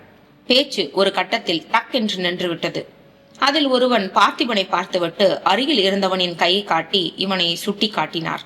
அந்த 5வரும் இவனை உற்று பார்த்தனர். திகைப்பும் வியப்பும் அவர்களது முகங்களில் பரவின. தங்களுக்குள் கிசுகிசுப்பாய் பேசிக் கொண்டனர். கூர்ந்து பார்ப்பதும் எதையோ முணுமுணுப்பதுமாய் அவர்கள் இருப்பதை பார்த்திபன் கவனிக்க தவறவில்லை. என்னாச்சு இவங்களுக்கு? பச்சைக்கண் வாங்காம இப்படி பாக்குறாங்க? ரொம்ப ஆச்சரியமா நோட்ட விடுறாங்களே, என்ன காரணம்? இவங்க இந்த தீவை சேர்ந்தவங்களா இருப்பாங்களோ? அப்படித்தான் இருக்கணும். மூட்டை முடிச்சுமா நிறைய பைகள் வேற வச்சிருக்காங்க. வெளியிலிருந்து வேண்டப்பட்ட சாமான்களை வாங்கி கொண்டு தீவுக்கு போகிறார்கள் போலும். என்னை பற்றி ஏதோ இவர்களுக்கு தெரிந்திருக்கிறது. அது என்னவா இருக்கும்? கேட்டால் சொல்லுவார்களா? முயற்சித்து பார்க்க வேண்டியதுதான். சிநேகமாய் ஒரு சிரிப்பு சிரித்து வைக்கலாம். மனதில் தீர்மானித்தவன் அவர்களை பார்த்து முறுவலித்து கரம் கூப்பினான். 5 பேருக்கும் ஒரு மாதிரியாய் ஆகிவிட்டது. பதிலுக்கு அசடு வழிய புன்னகைத்தார்கள். மறுகணம் சொல்லி வைத்தார் போல் பார்வையை தழைத்து கொண்டனர். அதன் பின் ஒருவன் வேண்டுமென்றே பேச்சை திசை திருப்பிவிட தங்களுக்குள் நாட்டு நடப்பை பற்றி பேச ஆரம்பித்து விட்டார்கள். ரொம்ப நீக்கு தெரிந்த மனிதர்கள் தான் ஈஸியா அவாய்ட் பண்றாங்களே. இவர்கள் மொத்தமா இருக்கும்போது நமக்கு வேண்டிய விஷயத்த கறக்க முடியாது. யாராவது ஒருத்தரை தனியா சந்திச்சு சரி கட்டி தான் காரியத்தை சாதிக்க முடியும். யோசனை உள்ளுக்குள் வரி வரியாய் ஓடியது. அந்த 5 பேரில் குள்ளமாய் குண்டாய் இருந்த மனிதன் மட்டும் திருட்டுத்தனமாய் இவனை அவ்வப்போது ஏறிடுவதும் புன்னகைப்பதுமாக இருந்தான். ஆஹா, இந்த ஆழம் அடக்கினா போதும், விஷயம் வெளிப்பட்டு விடும். இவன் பதிலுக்கு முறுவலித்து வைத்தான். இருக்கும் இடத்தை விட்டு இல்லாத இடம் தேடி எங்கெங்கோ அலைகின்றார் ஞானத்தங்கமே என்று அந்த பெரியவர் திடீரென பாடியதும் அவரை பார்த்து திகைத்தான். அவர் பாடியதற்கு ஏதோ பொருள் பொதிந்திருக்க வேண்டும் என்று இவன் மனதிற்கு பட்டது. வெளிப்படையா இதை பற்றி கேட்பதற்கு தயக்கம் தடை போட்டது. ஆமா, நீங்க தீவுக்கு என்ன காரணமா போறீங்க தம்பி? நான் ஒரு ஆர்கியாலஜிஸ்ட். தொன்மையான கோவில்கள், மாளிகைகள், புதையுண்ட மண்டபங்களை தேடி ஆராய்ச்சி பண்ண வேண்டியதுதான் என்னோட கடமை. அதுக்குதான் தீவுக்கு போறேன். பொய்யும் சொல்லாமல் உண்மையையும் கூறாமல் பொத்தாம் பொதுவாய் சாமர்த்தியமாய் பேசினான். ஓ, நீங்க ஒருத்தரே ஆராய்ச்சி பண்ணிடுவீங்களா? உதவியாளர்கள் யாருமே துணைக்கு வரலையே?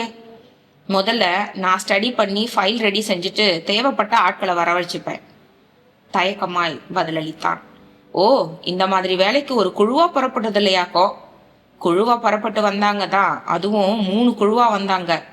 அப்போ அவங்க தீவுல உங்க வருகைக்காக காத்திருக்காங்களோ? அவங்க காணாம போயிட்டாங்க. என்ன கதி ஆனாங்கன்னே தெரியல. அப்படியா? இந்த தீவுக்கு வந்து எதை கடைசியா ஆராய்ச்சி பண்ணினாங்க? திருவிதாங்கூர் அரண்மனைய. அத ஆராய்ச்சி பண்றப்போதான் அவங்களுக்கு ஏதோ ஆபத்து ஏற்பட்டிருக்கு. அப்படிப்பட்ட அமானுஷ்ய அரண்மனையை நீங்க ஆராய்ச்சி பண்ண தனியா துணிஞ்சு புறப்பட்டு வந்தீங்களாக்கும்? ஆமா. உங்க துணிச்சலை பாராட்டுறேன் தம்பி. ஒருவேளை மிகப்பெரிய இக்கட்டுல நீங்க மாட்டிக்கிட்டீங்கன்னா வம்ப நாங்களே விலை கொடுத்து வாங்கிட்டோம்னு வருத்தப்படுவீங்களா? மாட்டேன் ஐயா. அப்படி ஒரு நிலைமை வந்தா என்ன நினைப்பீங்க? கடமையை செய்யும் போது எனக்கு மரணம் ஏற்பட்டாலும் சரி, சந்தோஷமாக நான் எதிர்கொள்வேன். நெருப்புன்னா வாய் வெந்துடாது தம்பி. உயிர் போகக்கூடிய நிலைமை வந்துச்சுன்னா அந்த நேரத்துல யார நினைப்பீங்க? நான் ஒண்டிக்கட்ட தான் கண்ண மூடுற சமயத்துல எங்க அம்மாவை நினைச்சுப்பேன். அதுக்கப்புறமா இஷ்ட தெய்வத்தை மானசீகமா வணங்கிப்பேன். அந்த பெரியவரின் முகத்தில் திருப்தி படர்ந்தது. அந்த தீவை அடைவதற்குள் இருள் கவ்வ தொடங்கி விட்டிருந்தது. இவன் நிதானமாய் அந்த மண்ணில் கால் பதித்தான். அந்த பெரியவர் விடுவிடுவென்று நடந்து சென்றார். இருபுறமும் வேடிக்கை பார்த்தபடி நடந்தான் பார்த்திபன். அரசு விருந்தினர் மாளிகை எங்கே இருக்கிறது என்று விசாரித்துக் கொண்டு அதை நோக்கி போனான். கலைப்பொருட்களை விற்பனை செய்யும் கடைகள் தான் அங்கே பிரதானமாய் இருந்தன. விருந்தினர் மாளிகை சற்று ஒதுங்கி தூரமாய் அலாதியாய் காணப்பட்டது. தனது ஐடி கார்டையும் அந்த கடிதத்தையும் காண்பித்தான். இவனுக்காக ஏற்கனவே ஒதுக்கப்பட்டிருந்த அறைக்கு சர்வீஸ் பாய் கூட்டிக் கொண்டு போனான். அறை சகல வசதிகளுடன் விசாலமாய் இருந்தது. சார், ஏதாச்சும் தேவையா சார்? வாட்டர் பாட்டில் வேணும். நைட்டு டின்னர் எங்க கிடைக்கும்? டிஃபன், லஞ்சு, டின்னர் நாங்களே ரூமுக்கு கொண்டு வந்துருவோம் சார். நைட்டுக்கு உங்களுக்கு என்ன வேணும்? 2 சப்பாத்தி, 1 டம்ளர் பால் போதும்பா. Okay sir. இதோ கட்டிலுக்கு பக்கத்துல ஒரு ஸ்விட்ச் இருக்கு பாருங்க, அது ரூம் சர்வீஸ்க்கானது. அதை அழுத்தினா உடனடியா நாங்க வருவோம். தம்பி, இங்க அரண்மனை எங்க இருக்கு? இதை கேட்டதும் சர்வீஸ் பாயின் முகம் பேய் அறைந்தார் போலானது. பீதியுடன் இவனை ஏற இறங்க பார்த்தான். அத்தியாயம் 9. திகிலுடன் அவனது விழிகள் பக்கவாட்டில் இருந்த ஜன்னலை நோட்டமிட்டன. மிகப்பெரிய ஜன்னலை மறைத்து திரைசீலையை போட்டிருந்தார்கள். சார், எதுக்கு வந்ததும் வராததுமா அதை போய் விசாரிக்கிறீங்க? கேட்டா என்ன தப்பு? எங்க இருக்குன்னு தெரிஞ்சுக்க கூடாதா? இதோ கூப்பிடும் தொலைவுதான். ஸ்கிரீனை விளக்கினா அதை பார்க்கலாம். ஆனா தப்பி தவறி அங்க போயிடாதீங்க. இன்னும் சொல்ல போனா அந்த பக்கமே தலை வச்சு படுக்காதீங்க சார். பார்த்திபன் எதையோ கேட்க வாய் திறந்தான். அதற்குள் அவன் முந்திக் கொண்டு, சார் ப்ளீஸ், இதை பத்தி எதுவுமே கேட்காதீங்க. நான் சொல்ல மாட்டேன், சொல்லவும் கூடாது. இது ரொம்ப அழகான தீவு. சுத்தி பார்த்து ரசிக்கிறதுக்கு நிறைய இடங்கள் இருக்கு சார். ஜீப்புன்னு எது தேவைனாலும் ரிசப்ஷனுக்கு ஃபோன் பண்ணினா அரேஞ்ச் பண்ணிடுவாங்க சார். அரண்மனை ஒன்றை தவிர வேற எதை பத்தி வேணும்னாலும் கேளுங்க, விவரம் கிடைக்கும். அந்த பேச்சு மட்டும் வேணாம், உங்களுக்கு நல்லதில்ல. கூடுமான வர திரைசீலையை ஒதுக்கி அதை வேடிக்கை பார்க்காம இருங்க.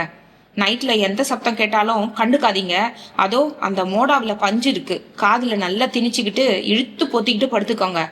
பக்கத்து ரூம்ல அப்பாவும் பொண்ணுமா மதியானம் வந்தாங்க. தீவை சுத்தி பார்க்க வந்தவங்க தான். அவங்களையும் நான் எச்சரிக்கை பண்ணணும். 1/4 மணி நேரத்துல டின்னரை கொண்டாந்துடுறேன். Bye sir.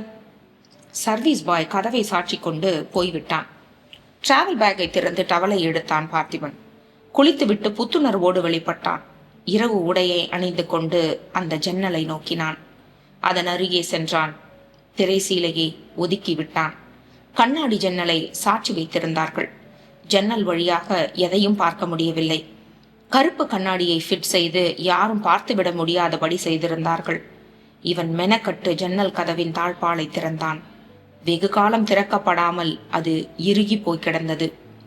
டிராவல் பேக்கிலிருந்து ஒரு சிறிய பாட்டிலை எடுத்தான். அதிலிருந்து தேங்காய் எண்ணெயை சிறிது விட்டு சில கணங்கள் கழித்து முயற்சித்தான். டக்கென்று திறந்து ஜன்னல் திரையை ஒதுக்கி எதிரே பார்த்தான். இருள். நிலா வெளிச்சத்தில் கூப்பிடும் தொலைவில் அந்த அரண்மனை பளிச்சென்று தெரிந்தது. கருங்கல் சுவரினால் ஆன காம்பவுண்ட் ஆள் உயரத்திற்கு கட்டப்பட்டிருந்தது. சுற்றிலும் மரங்கள் சூழ அரண்மனை நடுவே இருந்தது. அதிகம் பராமரிக்கப்படாமல் சோபை குன்றி காணப்பட்டது. காம்பவுண்ட் சுவரோரமாய் மூலையில் சிறு கொட்டகை. அதிலிருந்து வெளிச்சம் கசிந்து வந்தது. சர்வீஸ் பாய் அரண்மனையை பார்க்கவே வேணாம்னு சொன்னானே. அரண்மனை வளாகத்தில் இருக்கும் கொட்டகையில் யாரோ இருக்கிறார்கள் போலிருக்கே. அவர்கள் மட்டும் பயப்படாமல் அங்கே வசிக்கிறார்களா? யாரா இருக்கும்? யோசனையுடன் மீண்டும் அரண்மனையில் பார்வையை பதித்தான். கலை நயத்துடன் கட்டப்பட்டிருந்தது. இளவரசி மீனலோச்சனையின் முகம் மனக்கண்ணில் வந்து போனது. மேல் மாடத்தை நோக்கி பார்வையை பாய்ச்சினான். அங்கே உச்சியில் ஒரு உருவம் தெரிந்தது. வெள்ளை உடை உடுத்தி தலைவிரி கோலமாய் ஒரு பெண்ணின் உருவம். தூரத்தில் இருந்து பார்த்தால் முகம் தெளிவாய் தெரியவில்லை. காற்று பலமாய் வீசியதால் வெள்ளை சேலையின் முந்தானை காற்றில் படபடத்தது. அடர்ந்த நீண்ட முடிக்கற்றைகளும் பறந்தன. பார்த்திபனுக்கு திக்கென்றிருந்தது. கண்களை கசக்கிவிட்டு மீண்டும் பார்த்தான். அதே காட்சி தென்பட்டது. இப்போது அந்த பெண் உருவம் தன் இரு கரங்களையும் இவனை நோக்கி நீட்டியது. ஐயோ, சினிமால பாக்குற மாதிரியே பேய் நிக்குதே. என்னை பார்த்து கைகளை வேறு நீட்டுகிறதே. இது இளவரசியின் ஆவி போல் இருக்கிறதே. என்னிடம் வா, என் அருகில் வா என்று அழைப்பது போல் தெரிகிறதே. நடு இரவில் தானே ஆவி நடமாடும். 11 மணிதானே ஆகிறது. இதற்கு இந்த ஆவிக்கு நேரம் காலம் கிடையாது போலும். இன்னமும் நடுஜாமம் தொடங்கவில்லையே. எந்த நேரமானாலும் ஆர்ப்பாட்டம் காட்டுமோ? அதனால்தான் ஜன்னலை சதா இறுக சுற்றி வைத்து விட்டார்கள் போலிருக்கிறது. உள்ளூர இதய துடிப்பு முரசாய் அதிர்ந்தாலும் துணிவை திரட்டியபடி கூர்ந்து நோக்கினான். வா, அருகில் வா, தா, உயிரை தா என்று பாடாத குறைதான். முகம் சரியாய் தெரியவில்லையே. ஒருவேளை இது எனது மனப்பிரமையாக இருக்குமோ? சதா அரண்மனையை பற்றியே நினைத்துக் கொண்டிருப்பதால் இப்படி ஒரு காட்சி தென்படுகிறதோ? கிள்ளி பார்க்கலாமா? தனது கையை அவன் கிள்ளி பார்க்க எத்தனித்த போது வீல் என்று ஒரு பெண் அலறும் சத்தம் கேட்டது. விதிர்த்து போய் எதிரே அரண்மனையின் உச்சியில் தெரிந்த உருவத்தை பார்த்தான். இந்த அலறல் சப்தம் அங்கிருந்து வரவில்லையே. பின்பு யார் அலறியது? சப்தம் பக்கத்தில் இருந்து வந்ததே. ஆம், பக்கத்து அறையில் இருந்துதான் சப்தம் வந்திருக்க வேண்டும். அம்மாடி, அம்மாடி, என்னாச்சு என்று யாரோ பதறும் குரல் கேட்கிறதே. இப்போது அந்த உருவம் மாயமாய் மறைஞ்சு போச்சே. இவன் சட்டென்று ஜன்னல் கதவை இழுத்து சாற்றினான். திரைசீலையால் நன்கு மூடிவிட்டு அறையை விட்டு வெளிப்பட்டான். பக்கத்து அறை கதவை திறந்து கொண்டு ஒரு பெரியவர் பதற்றமாய் வந்தார். இவனை பார்த்ததும், சார், என் பொண்ணு மயங்கி விழுந்துட்டா, கொஞ்சம் வந்து ஹெல்ப் பண்றீங்களா என்று கேட்டார். ஷூர், தள்ளுங்க. உள்ளே நுழைந்தான். அறையை சுற்றுமுற்றும் நோட்டமிட்டான். சார், இங்க ஜன்னலுக்கு கீழே விழுந்து கிடக்கா பாருங்களேன். அந்த பெண் காட்டன் சில்க் புடவையை அணிந்திருந்தாள். குப்புற விழுந்து கிடந்தாள். இவன் மண்டியிட்டு அமர்ந்தபடி, சார், கொஞ்சம் தண்ணி கொண்டு வாங்க என்றான். அவளை தன் பக்கமாய் புரட்டினான். இதுவே வேற ஒரு ஆளாய் இருந்திருந்தால் அதிர்ச்சியில் அலறியிருப்பான். இவன் அதிர்ச்சியில் உறைந்து போனான். காரணம், அந்த பெண்ணின் முகம் அச்சு அசலாய் இளவரசியின் முகத்தைப் போலவே இருந்தது. அத்தியாயம் 10. கடலாய் விரிந்த கண்கள், அதே பிறை நெற்றி, கண்ணாடியாய் பளபளத்த கன்னங்கள், பன்னீர் முட்டை போன்ற மூக்கு, அதே ரோஜா இதழ்கள், மோவாயின் நடுவில் குழி வெட்டினார் போன்ற பள்ளம், அதே சங்கு கழுத்து, மூங்கில் தோள்கள். அசப்பில் கனவில் வந்த இளவரசி மாதிரியே இருக்கிறாளே. இதெல்லாம் பிரம்மையா? என் கண்ணில் ஏதாச்சும் கோளாறா? இல்லை இதுவும் கனவா? யாரோ ஒரு பெண் இளவரசி மாதிரி எனக்கு தென்படுகிறாளோ? அல்லது நிஜமாக அந்த ஜாடையில்தான் இருக்கிறாளா? பார்த்திபன் தன்னை கிள்ளி பார்த்தான். சுரீர் என்று வலித்தது. இது நிஜம்தான். என்ன அதிசயம்! அந்த வீரன் பார்த்திபனின் மறுபிறவி நான். இளவரசி மீனலோச்சனியின் மறு அவதாரம் இந்த பெண்ணா இருக்குமோ? இளவரசியின் ஆவியை சற்று முன்னர் கூட அரண்மனையின் உச்சியில் பார்த்தேனே. இளவரசி ஆவியா இன்னமும் அலைகிறாள். ஆத்மா இன்னமும் சாந்தி அடையாமல் தவிக்கிறாள். அப்படி இருக்கும்போது அவள் எப்படி மறுபிறவி எடுத்திருக்க முடியும்? அப்படி எடுத்திருக்க வாய்ப்பே இல்லையே. அரண்மனையில் ஆவியாய் அலைவது இளவரசிதானா?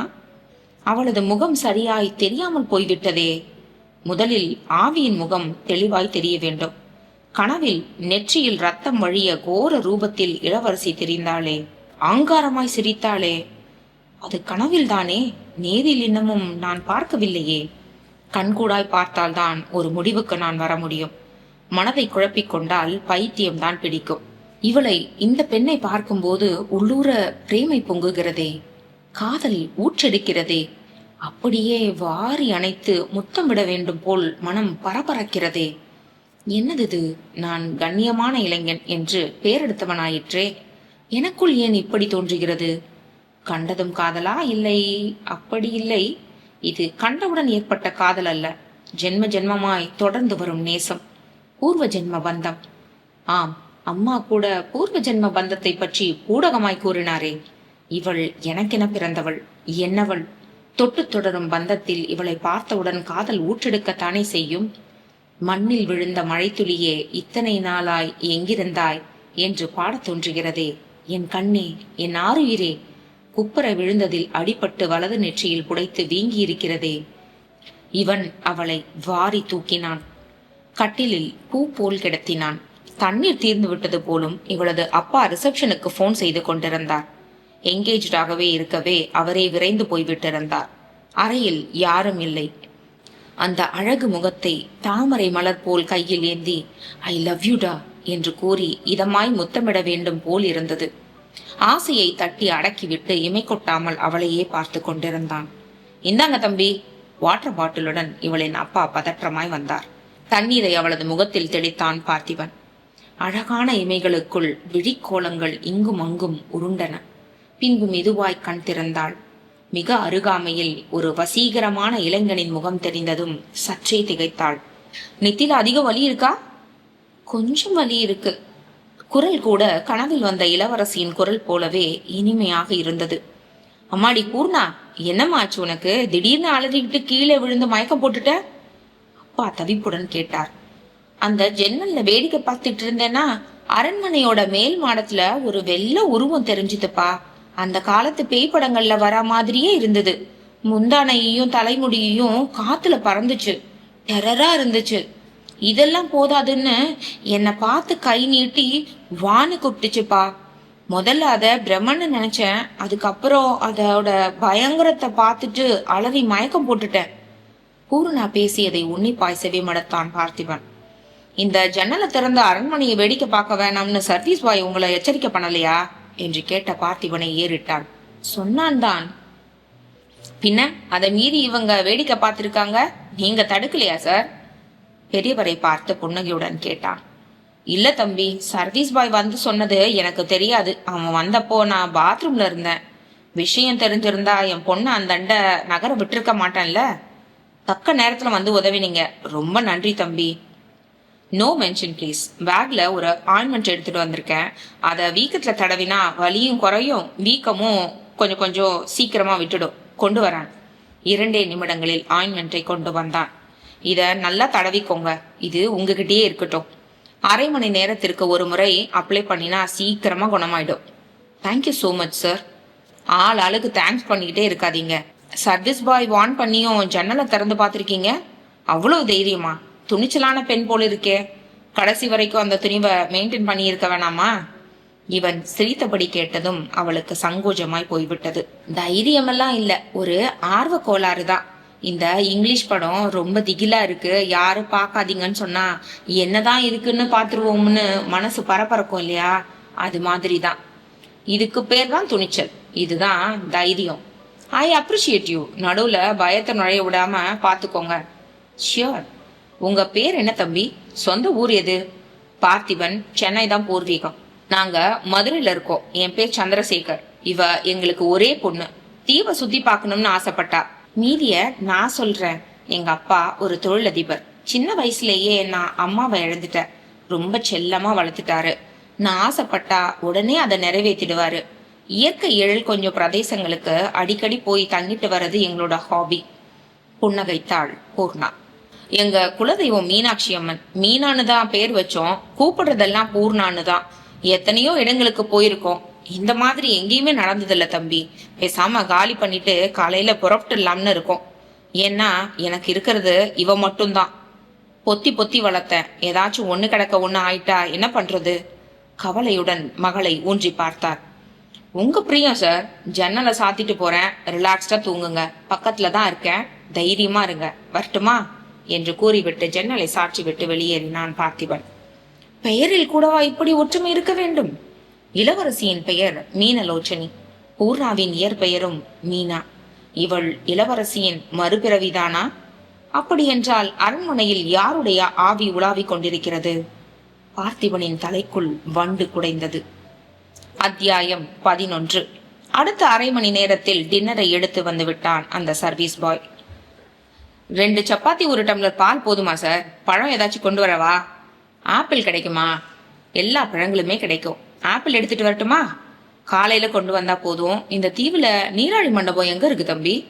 இங்கிருந்து 2 கிலோமீட்டர் தூரத்துல மிக பரந்த ஏரி இருக்கு. தீவுக்கு சுத்தி பார்க்க வரவங்க உல்லாசமா படகு சவாரி பண்ணாம திரும்பி போக மாட்டாங்க. அங்க ஏரிக்கு மத்தியில தான் நீராழி மண்டபம் இருக்கு. ஆனா அதை யாருமே சட்டை பண்ண மாட்டாங்களே. படகு சவாரி தான் அங்க பிரசித்தம். நீங்க படகு சவாரி பண்ண விரும்புறீங்களா? இல்ல, எனக்கு நீராழி மண்டபத்துக்கு தான் போகணும். அந்த சர்வீஸ் பாய் சற்றே திகைத்தான். சரி, உங்க விருப்பம். நாளைக்கு எத்தனை மணிக்கு கிளம்புவீங்க சார்? கார் புக் பண்ணிடவா? புக் பண்ணிடுங்க. காலையில 8:30 மணிக்கு டிஃபனை முடிச்சுட்டு கிளம்பிடுவேன். 8 மணிக்கு ரூமுக்கு டிஃபன் வந்துடும் சார். Good night. மறக்காம காதுல பஞ்சு வச்சுக்கிட்டு படுங்க. எச்சரித்து விட்டு வெளியேறினான். மளமளவென்று சப்பாத்தியை சாப்பிட்டான். தொட்டுக்கொள்ள பட்டாணி குருமாவும் தாலும் வைத்திருந்தார்கள். வித்தியாசமான சுவையுடன் காரசாரமாய் இருந்தது. பாலை அருந்திவிட்டு டிராவல் பேக்கில் இருந்து அம்மாவின் டைரியை எடுத்து கட்டிலில் சாய்ந்து அமர்ந்து வாசிக்கலானான். பெரும்பாலும் சித்தர்கள் எழுதிய பாடல்களை எழுதி வைத்திருந்தாள். அதன் விளக்கங்கள், அர்த்தங்கள், தத்துவங்கள் ஆகியவற்றை மரகதம் ஹைலைட் செய்திருந்தாள். என்னது உருப்படியா ஒரு தகவலும் இதுல காணமே. பிரயாண கலைப்புல தூக்கம் வேற வருதே. கொட்டாவி விட்டபடி அசுவாரஸ்யமாக அந்த பக்கத்தை புரட்டிய போது பாம்பாட்டி சித்தர் என்ற பெயர் கண்களில் பட்டது. சட்டென்று நிமிர்ந்து உட்கார்ந்து அதை வாசித்தான். என் மகனுக்கு பார்த்திபன்னு பேர் வைக்க சொன்ன மகான் வேறு யாரும் அல்ல, பாம்பாட்டி சித்தர் தான் என்று தெரிந்ததும் நான் புலகாங்கிதம் அடைந்தேன். பார்த்திபனுக்கு நீ பெண் தேடி அலையாதே, அவனுக்கென்று ஒருத்தி பிறந்திருக்கா. அவ உன் மகனுக்காகவே உயிரை தியாகம் செஞ்சவ. இவனை உயிரினும் மேலா நேசிக்கிறவ. பூர்வ ஜென்ம பந்தம் அது. அழகிலும் சரி, குணத்திலும் சரி பார்த்திபனுக்கு ஏத்தவ. விரைவில் அவங்க சந்திப்பு ஒரு தீவுல நிகழப்போகுது அப்படின்னு எனக்கு ஒரு அசரீதி கேட்டுச்சு. தியானத்துல நான் உட்கார்ந்தப்போ அந்த அசரீதி கேட்டுது. இத சொன்னது பாம்பாட்டி சித்தரா தான் இருக்கும். அதுல எந்த மாற்று கருத்தும் இல்ல. நான் பாம்பாட்டி சித்தர்கிட்ட சரணடைஞ்சாச்சு. என் ஒரே மகனை அவரது பாதத்துல ஒப்படைச்சிட்டேன். என் பார்த்திபனை அவர் பார்த்துப்பார்னு ஊர்ஜிதமா நான் நம்புறேன். அம்மா மரகதம் எழுதி வைத்ததை வாசித்ததும் சில கணங்கள் வியப்பில் ஆழ்ந்திருந்தான் பார்த்திபன். அடுத்த சில பக்கங்களில் முக்கியமான விஷயங்கள் எதுவும் தென்படவில்லை. ஒரு பக்கத்தில் அம்மாவின் எழுத்துக்கள் அமுங்கலாயிருந்தன. அதாவது ஆங்காங்கே நீர்த்துளிகள் பட்டு எழுத்துக்கள் சற்றே மங்கி காணப்பட்டன. நீர்த்துளிகள் பட வாய்ப்பு இருக்காதே. ஒருவேளை அம்மா கண்ணீர் சிந்தியபடி இதை எழுதியிருப்பாளோ? அப்படித்தான் இருக்க வேண்டும். சீரியஸான முகபாவத்துடன் அதை வாசித்தான். உன் மகன் பார்த்திபனுக்கு கண்டம் இருக்கு. கண்டத்தில் இருந்து அவன் தப்பிப்பது கஷ்டமான காரியம்தான். அவன் ஆபத்தில் இருந்து மீண்டும் வரணும்னா நீ கடுமையா தவம் பண்ணணும். உன்னோட தவ வலிமையினாலதான் அவனை மீட்டெடுக்க முடியும். அதனால உடனடியா பிரயாணப்படு, தவம் பண்ண தொடங்கு என்று சித்தர் உத்தரவு பிறப்பித்து விட்டாரே. என் மகனுக்காக உயிரையே தியாகம் செய்வேன். தவம் பண்ணுவதற்கா தயங்க போறேன்? இதோ இப்பவே புறப்படுகிறேன்.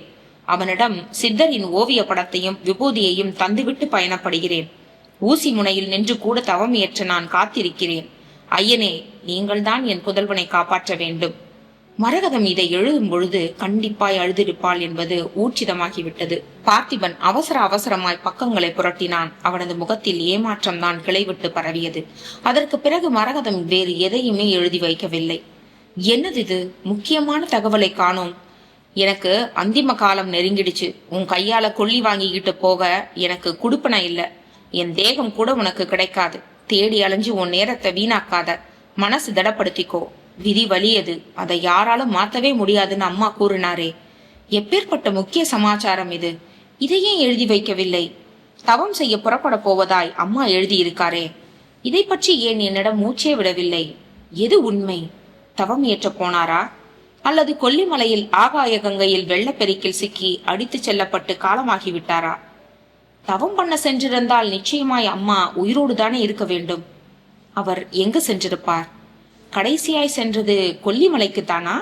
இல்லை வேறு எங்காவது போய்விட்டாரா? எந்த காட்டுக்கு எந்த மலைக்கு சென்றார் என்று தெரியவில்லையே. இதையே என்னிடம் மறைக்க வேண்டும்?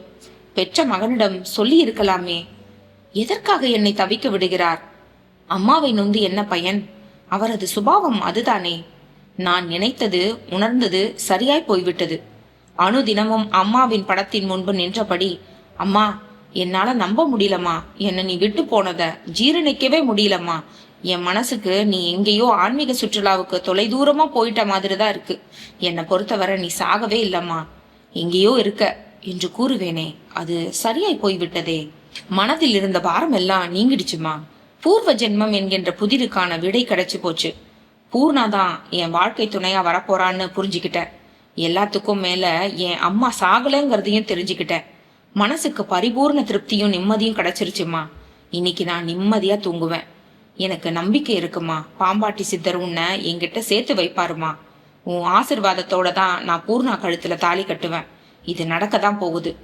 நீண்ட பெருமூச்சு விட்டபடி அதை மேஜையின் மீது வைத்தான். மரகதத்தின் சாந்தம் தவழும் தெய்வீகமான முகம் மனக்கண்ணில் ஒரு முறை வந்து போனது. அன்ன ஆகாரம் இல்லாம எங்க எப்படி நீ தவம் இருக்கிறாயோ தெரியலையேம்மா. உள்ளூர நெகிழ்வாயிருந்தது. இப்படிதான் நடக்கணும்னு பிராப்தம் இருக்கு போல இருக்கு. அதை யாரால மாத்த முடியும்? சரிம்மா, குட் நைட். மானசீகமாய் அம்மாவிடம் பேசிவிட்டு கட்டிலில் படுத்து கொண்டான். நள்ளிரவில் பயங்கரமான அமானுஷ்ய சப்தம் எழுந்தது. அத்தியாயம் 12. வீறிட்டு அழும் சப்தம், வீதியையே நடுநடுங்க வைக்கும் சப்தம், அடி வயிற்றை கலங்கடிக்கும் சப்தம், பேய்த்தனமான ஆங்காரமான சிரிப்பு சப்தம். ஆழ்ந்த உறக்கத்தில் இருந்த பார்த்திபன் இத்தனை சப்தங்களையும் கேட்டு உணரத்தான் செய்தான். சட்டென்று எழுந்து ஜன்னலை திறந்து பார்த்தால் என்ன, ஏன் நேரடியாக அரண்மனைக்கே சென்று விட்டால் என்ன என்று அவனது உள்மனம் துடிக்கத்தான் செய்தது. வேகமாய் எழுந்து செல்ல ஆசையும் ஆர்வமும் அவனை உந்தி தள்ளின. ஆனால் அவனால் எழுந்து கொள்ள முடியவில்லை. கை கால்களை அசைக்க முயன்றான். இம்மி அளவு கூட அசைக்க முடியவில்லை. தீவிர அவசர சிகிச்சை பிரிவில் படுத்து கிடக்கும் பேஷண்ட்டுக்கு அனஸ்தீஷியா தந்து ஆபரேஷன் செய்வார்கள். பேஷண்டால் அந்த ஆபரேஷனை நன்கு உணர முடியும். டாக்டர்களும் நர்ஸுகளும் பேசிக்கொள்வதை செவி மடுக்க முடியும். ஆனால் கடுகளவு கூட பேசவும் முடியாது, கை கால்களை அசைக்கவும் முடியாது. அதே நிலைமைதான் பார்த்திபனுக்கும் ஏற்பட்டிருந்தது. என்னது, கை கால்களை அசைக்க கூட முடியவில்லையே, கற்சிலையாய் மாறி போனது போல் ஜடமாய் கிடைக்கின்றேனே. பலம் கொண்ட மட்டும் முயற்சித்தான். முயற்சிகள் அத்தனையும் விரலுக்கு இறைத்த நீர் போல் வீணாகி விட்டிருந்தன. நாம் இங்கே அசையக்கூட முடியாமல் கிடக்கிறோம். அசைய விடாமல் செய்தது யார்? ஏதோ ஒரு சக்தி அரண்மனைக்கு என்னை போக விடாமல் தடுக்கிறதோ? யார் என்னை தடுப்பது? அம்மாவின் தவ வலிமையா, பாம்பாட்டி சித்தரின் சித்து விளையாடலா, அல்லது அந்த ஆன்மாவின் வேலையா? எதற்காக இப்படி அசைய விடாமல் செய்தார்கள்? என்ன காரணம்? ஏன் இப்படியெல்லாம் நடப்பது என் நன்மைக்கா இல்லை தீமைக்கா? ஒருவேளை ஆத்மா இந்த அறைக்குள்ளே புகுந்து தன் வேலையை காட்டுகிறதோ? இன்னமும் அலறி அழும் சப்தம் கேட்கிறதே. என்னால் ஓடி சென்று பார்க்க முடியவில்லையே. தீனமாய் ஒரு பெண் அழும் சப்தம் இது. அது உயிரோடு இருக்கும் பெண்ணாய் இருந்தாலும் சரி, ஆவி ஆத்மாவாக அலையும் பெண்ணாக இருந்தாலும் சரி, இரண்டும் எனக்கு ஒன்றுதான். அது யாராய் இருந்தாலும் சரி, ஓடி சென்று என்னால் இயன்றதை செய்ய முடியாமல் இப்படி கட்டுண்டு கிடக்கிறேனே. இது அந்த ஆத்மாவின் வேலையாய் இருக்கவே முடியாது. அதன் நோக்கமே என்னை அந்த அரண்மனைக்கு வரவழைப்பதுதானே. பின்பு என்னை எப்படி தடுக்கும்? வா வா என்பது போல் கையை நீட்டி என்னை அது அழைத்ததே. யாரோ எவருக்கோ ஏதாவது ஒன்று என்றால் என் மனம் பொறுக்காது. அத்தனை இளகிய மனம் படைத்தவன் நான். அதிலும் இந்த ஆத்மா பூர்வ ஜென்மத்தில் என் ஆருயிர் காதலியாய் இருந்திருக்கிறாள். ஆத்மார்த்தமாய் என்னை நேசித்தவள் அவள். அது மட்டுமா, உருக உருக நானும் தானே அந்த ஜென்மத்தில் நேசித்தேன். என்னை நேசித்த பெண்ணுக்கு ஒரு துயரம், அதிலும் பெரும் அவலத்தில் அவள் இருக்கிறாள். வீறிட்டு அழுகிறாள் என்றால் என்னால் எப்படி இதை தாங்கிக் கொள்ள இயலும்? எதற்கு இந்த சோதனை என்று தெரியவில்லையே. ரூம் சர்வீஸுக்கு வந்த பையனை உதவி கழைக்கலாமா? என் செல்போன் எங்கிருக்கிறது? மேஜையில் சார்ஜ் ஏறிக்கொண்டிருக்கிறது. கையை சிறிதளவு கூட நகர்த்த முடியவில்லை. நான் எப்படி எழுந்து சென்று போனை எடுக்க முடியும்? வாயை திறந்து சப்தமிட முடியவும் இல்லையே. காதில் பஞ்சை வைத்துக் கொண்டு ஓய்விடுங்கள் என்று அந்த பையன் எச்சரித்தானே. இந்த சப்தத்தையும் அலறலையும் பூர்ணா கேட்டிருப்பாளோ? கண்டிப்பாய் கேட்டிருப்பாள். காதுகளில் பஞ்சை திணித்துக் கொள்ளாமல் படுத்திருந்தால் நிச்சயமாய் அவளுக்கு இந்த சப்தம் கேட்கத்தான் செய்யும். பூர்ணா அந்த காட்சியை பார்த்துதானே மயக்கமடைந்தாள். நான் பார்த்த அதே நேரத்தில் அக்காட்சி அவளுக்கும் தெரிந்ததே. அதனால் அலறல் சப்தம் கண்டிப்பாக அவளுக்கும் கேட்டிருக்கும். அவளுக்கும் இதே நிலைமை ஏற்பட்டிருக்குமோ? என்னை போல் அசைய முடியாமல் கட்டுண்டு கிடக்கிறாளோ? ஆண்மகன் நான், அதிலும் கட்டுமஸ்தான இளைஞன் நான். என்னாலேயே சிறிதளவு அசையவோ நகரவோ முடியவில்லையே. பூர்ணா பாவம் பூங்கொடியை போல் இருக்கிறாள். நூதனமாய் ஏற்பட்டிருக்கும் இந்த அனுபவத்தை நினைத்து அவள் பீதி அடைந்திருப்பாள். இப்படியே எவ்வளவு நேரம் கட்டுண்டு கிடப்பதாம்? அம்மா தவத்தில் ஈடுபட்டிருக்கிறாள் அல்லவா? இந்த நிலைமை தெரிந்திருக்குமா? தபஸ்விகளுக்கு ஞான திருஷ்டி என்பது இருக்குமா? அம்மாவுக்கு ஏற்கனவே தீர்க்க தரிசனம் ஜாஸ்தி ஆயிற்றே. போதாததற்கு அவர் தவத்தில் ஆழ்ந்திருக்கிறார். அவருக்கு சகலமும் தெரிந்திருக்கும் என்பதில் ஐயமே இல்லை. எனக்காக அம்மா தவம் ஏற்றுகிறார். பாம்பாட்டி சித்தரின் அனுகிரகம் எனக்கு கண்டிப்பா இருக்கிறது. நான் எதை பற்றியும் அஞ்சப் போவதில்லை. துணிந்தவனுக்கு என்றுமே துக்கம் இல்லையே. பார்த்திபன் விழிகளை மூடிக்கொண்டான். தியானத்தில் இருப்பவனை போன்று ஆழ மூச்செடுத்தான். அலைப்புண்டு கிடந்த மனம் நிச்சலனமற்று ஒருமுகப்பட்டது. மனதை கட்டுக்குள் வைத்துக் கொண்டதும் அங்கே எந்த சப்தமும் கேட்கவில்லை. குண்டூசி விழுந்தால் கூட சப்தம் கேட்கும் அளவுக்கு நிசப்தம் நிலவியது. அந்த காலத்தில் கடிகாரத்தில் பெண்டுலம் டங் டங் என்று 2 முறை ஆடி அடித்து நள்ளிரவு மணி 2 என்பதை பறைசாற்றியது. அசைவற்றி விழி மூடி கிடந்தாலும் பிரயாண களைப்பாலும் ஆழ்ந்து உறங்கி போனான் பார்த்திபன். அத்தியாயம் 13. மறுநாள் காலையில் கண்விழித்த போது எந்த வித்தியாசத்தையும் உணர முடியவில்லை. இயல்பாக எழுந்து 2 கைகளையும் பரபரவென்று தேய்த்து உள்ளங்கையில் முகம் பார்த்து கொண்டான். முகத்தை அலம்பிவிட்டு சிறிது நேரம் யோகா பயிற்சியில் ஈடுபட்டான். நேற்று நள்ளிரவில் அசைய முடியாமல் கிடந்ததை எண்ணிய போது உள்ளுக்குள் ஆச்சரியம் அலை மோதியது. வெளியில் யாரிடமாவது சொன்னால் நிச்சயமாய் நம்ப மாட்டார்கள். ஆமாம், பூர்ணாவுக்கும் அவளது அப்பாவுக்கும் என்ன அனுபவம் ஏற்பட்டிருக்கும்? திகிலில் உறைந்து போய்விட்டார்களோ? பூர்ணாவின் ஞாபகம் வந்ததும் அவன் சட்டென்று அறைக்கதவை திறந்து வெளிப்பட்டான். அந்த அறைக்கதவு சாத்தப்பட்டிருந்தது. இவன் தனது வலது ஆள்காட்டி விரலை மடக்கி டக் டக் என்று தட்டினான். பூர்ணா கதவை திறந்தாள். குளித்து தயாராகி பளிச்சென்று புதிதாய் பூத்த ரோஜா மலர் போல் புத்துணர்வோடு காணப்பட்டார். இவனை பார்த்ததும் அந்த அழகிய முகத்தில் விளக்கு போட்டார் போல் வெளிச்சம் பரவியது. குட் மார்னிங், வாங்க. நகர்ந்து வழிவிட்டாள். 6 மணிக்கே ரெடி ஆயிட்டீங்க. நைட்டெல்லாம் நல்லா தூங்கினீங்களா? வீக்கத்துல வலி குறைஞ்சிருக்கா? நிம்மதியா தூங்கிட்டேன். வலி அவ்வளவா இல்ல. அப்பாதான் என்று இழுத்தாள். என்னாச்சு அப்பாவுக்கு என்றவன் திரும்பி பார்த்தான். அவர் கட்டிலில் முடங்கி போய் படுத்திருந்தார். கம்பளி போர்வைக்குள் நத்தையாய் சுருண்டு விட்டிருந்தார். காய்ச்சல் அனலா இருக்கு. ராத்திரியெல்லாம் தூங்காம கவலைப்பட்டுட்டு இருந்தாரோ என்னவோ. கண்ணெல்லாம் கோவை பழமா சிவந்து போச்சு. நேத்து படுக்கும் போதே காலையில விருந்தினர் மாளிகையை விட்டு கிளம்பி போயிடணும்னு எல்லாத்தையும் பேக் பண்ணிடுறேன்னு சொன்னாரு. அதனாலதான் நான் கண் விழிச்சது குளிச்சு ரெடி ஆயிட்டு வந்தா அப்பா அனுத்திக்கிட்டே இருக்காரு. தொட்டு பார்த்தா உடம்பு அனலா கொதிக்குது. அவர் ஒரு நாளும் இப்படி முடங்கி படுத்து நான் பார்த்ததே இல்ல. பூர்ணாவின் குரல் தழுதழுத்தது. இரவில் பெரியவருக்கு அந்த அலறல் சப்தம் கேட்டிருக்கும். பயத்தில் குலை நடுங்கி இருப்பார். அதனால் தான் காய்ச்சல் கண்டிருக்கிறது. வயது பெண்ணை அழைத்து கொண்டு போயும் இந்த தீவுக்கு வந்து விட்டோமே, பூர்ணாவுக்கு ஏதாவது ஆகிவிடுமோ என்று அதீதமாய் கவலைப்பட்டதனால் தான் இப்படி காய்ச்சலில் முடங்கி விட்டிருக்கிறார் என்பது அப்பட்டமாய் தெரிந்தது. இவன் பெரியவரை நெருங்கினான். நெற்றியில் கை வைத்து பார்த்தான். Sir, good morning. நான் பார்த்திபன் வந்திருக்கேன். தம்பி எழ முயற்சித்தார். அவரை கைத்தாங்கலாக பிடித்து தூக்கி அமர வைத்தான். நேத்து நைட்டு பாக்கறச்சு நல்லா தானே இருந்தீங்க? அது நைட்ல மகளை பார்த்துவிட்டு முழுங்கினார். காய்ச்சல் தானே, எல்லாம் சரியாயிடும். முதல்ல சாப்பிடுங்க. என் கைவசம் சித்தா டேப்லெட் இருக்கு. சாப்பிட்டு அதை போட்டீங்கன்னா 1/4 மணி நேரத்துல காய்ச்சல் பஞ்சா பறந்துரும் என்று பேச்சை மாற்றினான் பார்த்திபன். நீங்க இங்க வந்தது ரொம்ப நல்லதா போச்சு தம்பி. நேத்தும் நீங்க தான் உதவினீங்க. இன்னைக்கும் இதெல்லாம் ஒரு பெரிய விஷயம்னு பேசிட்டு இருக்கீங்களே.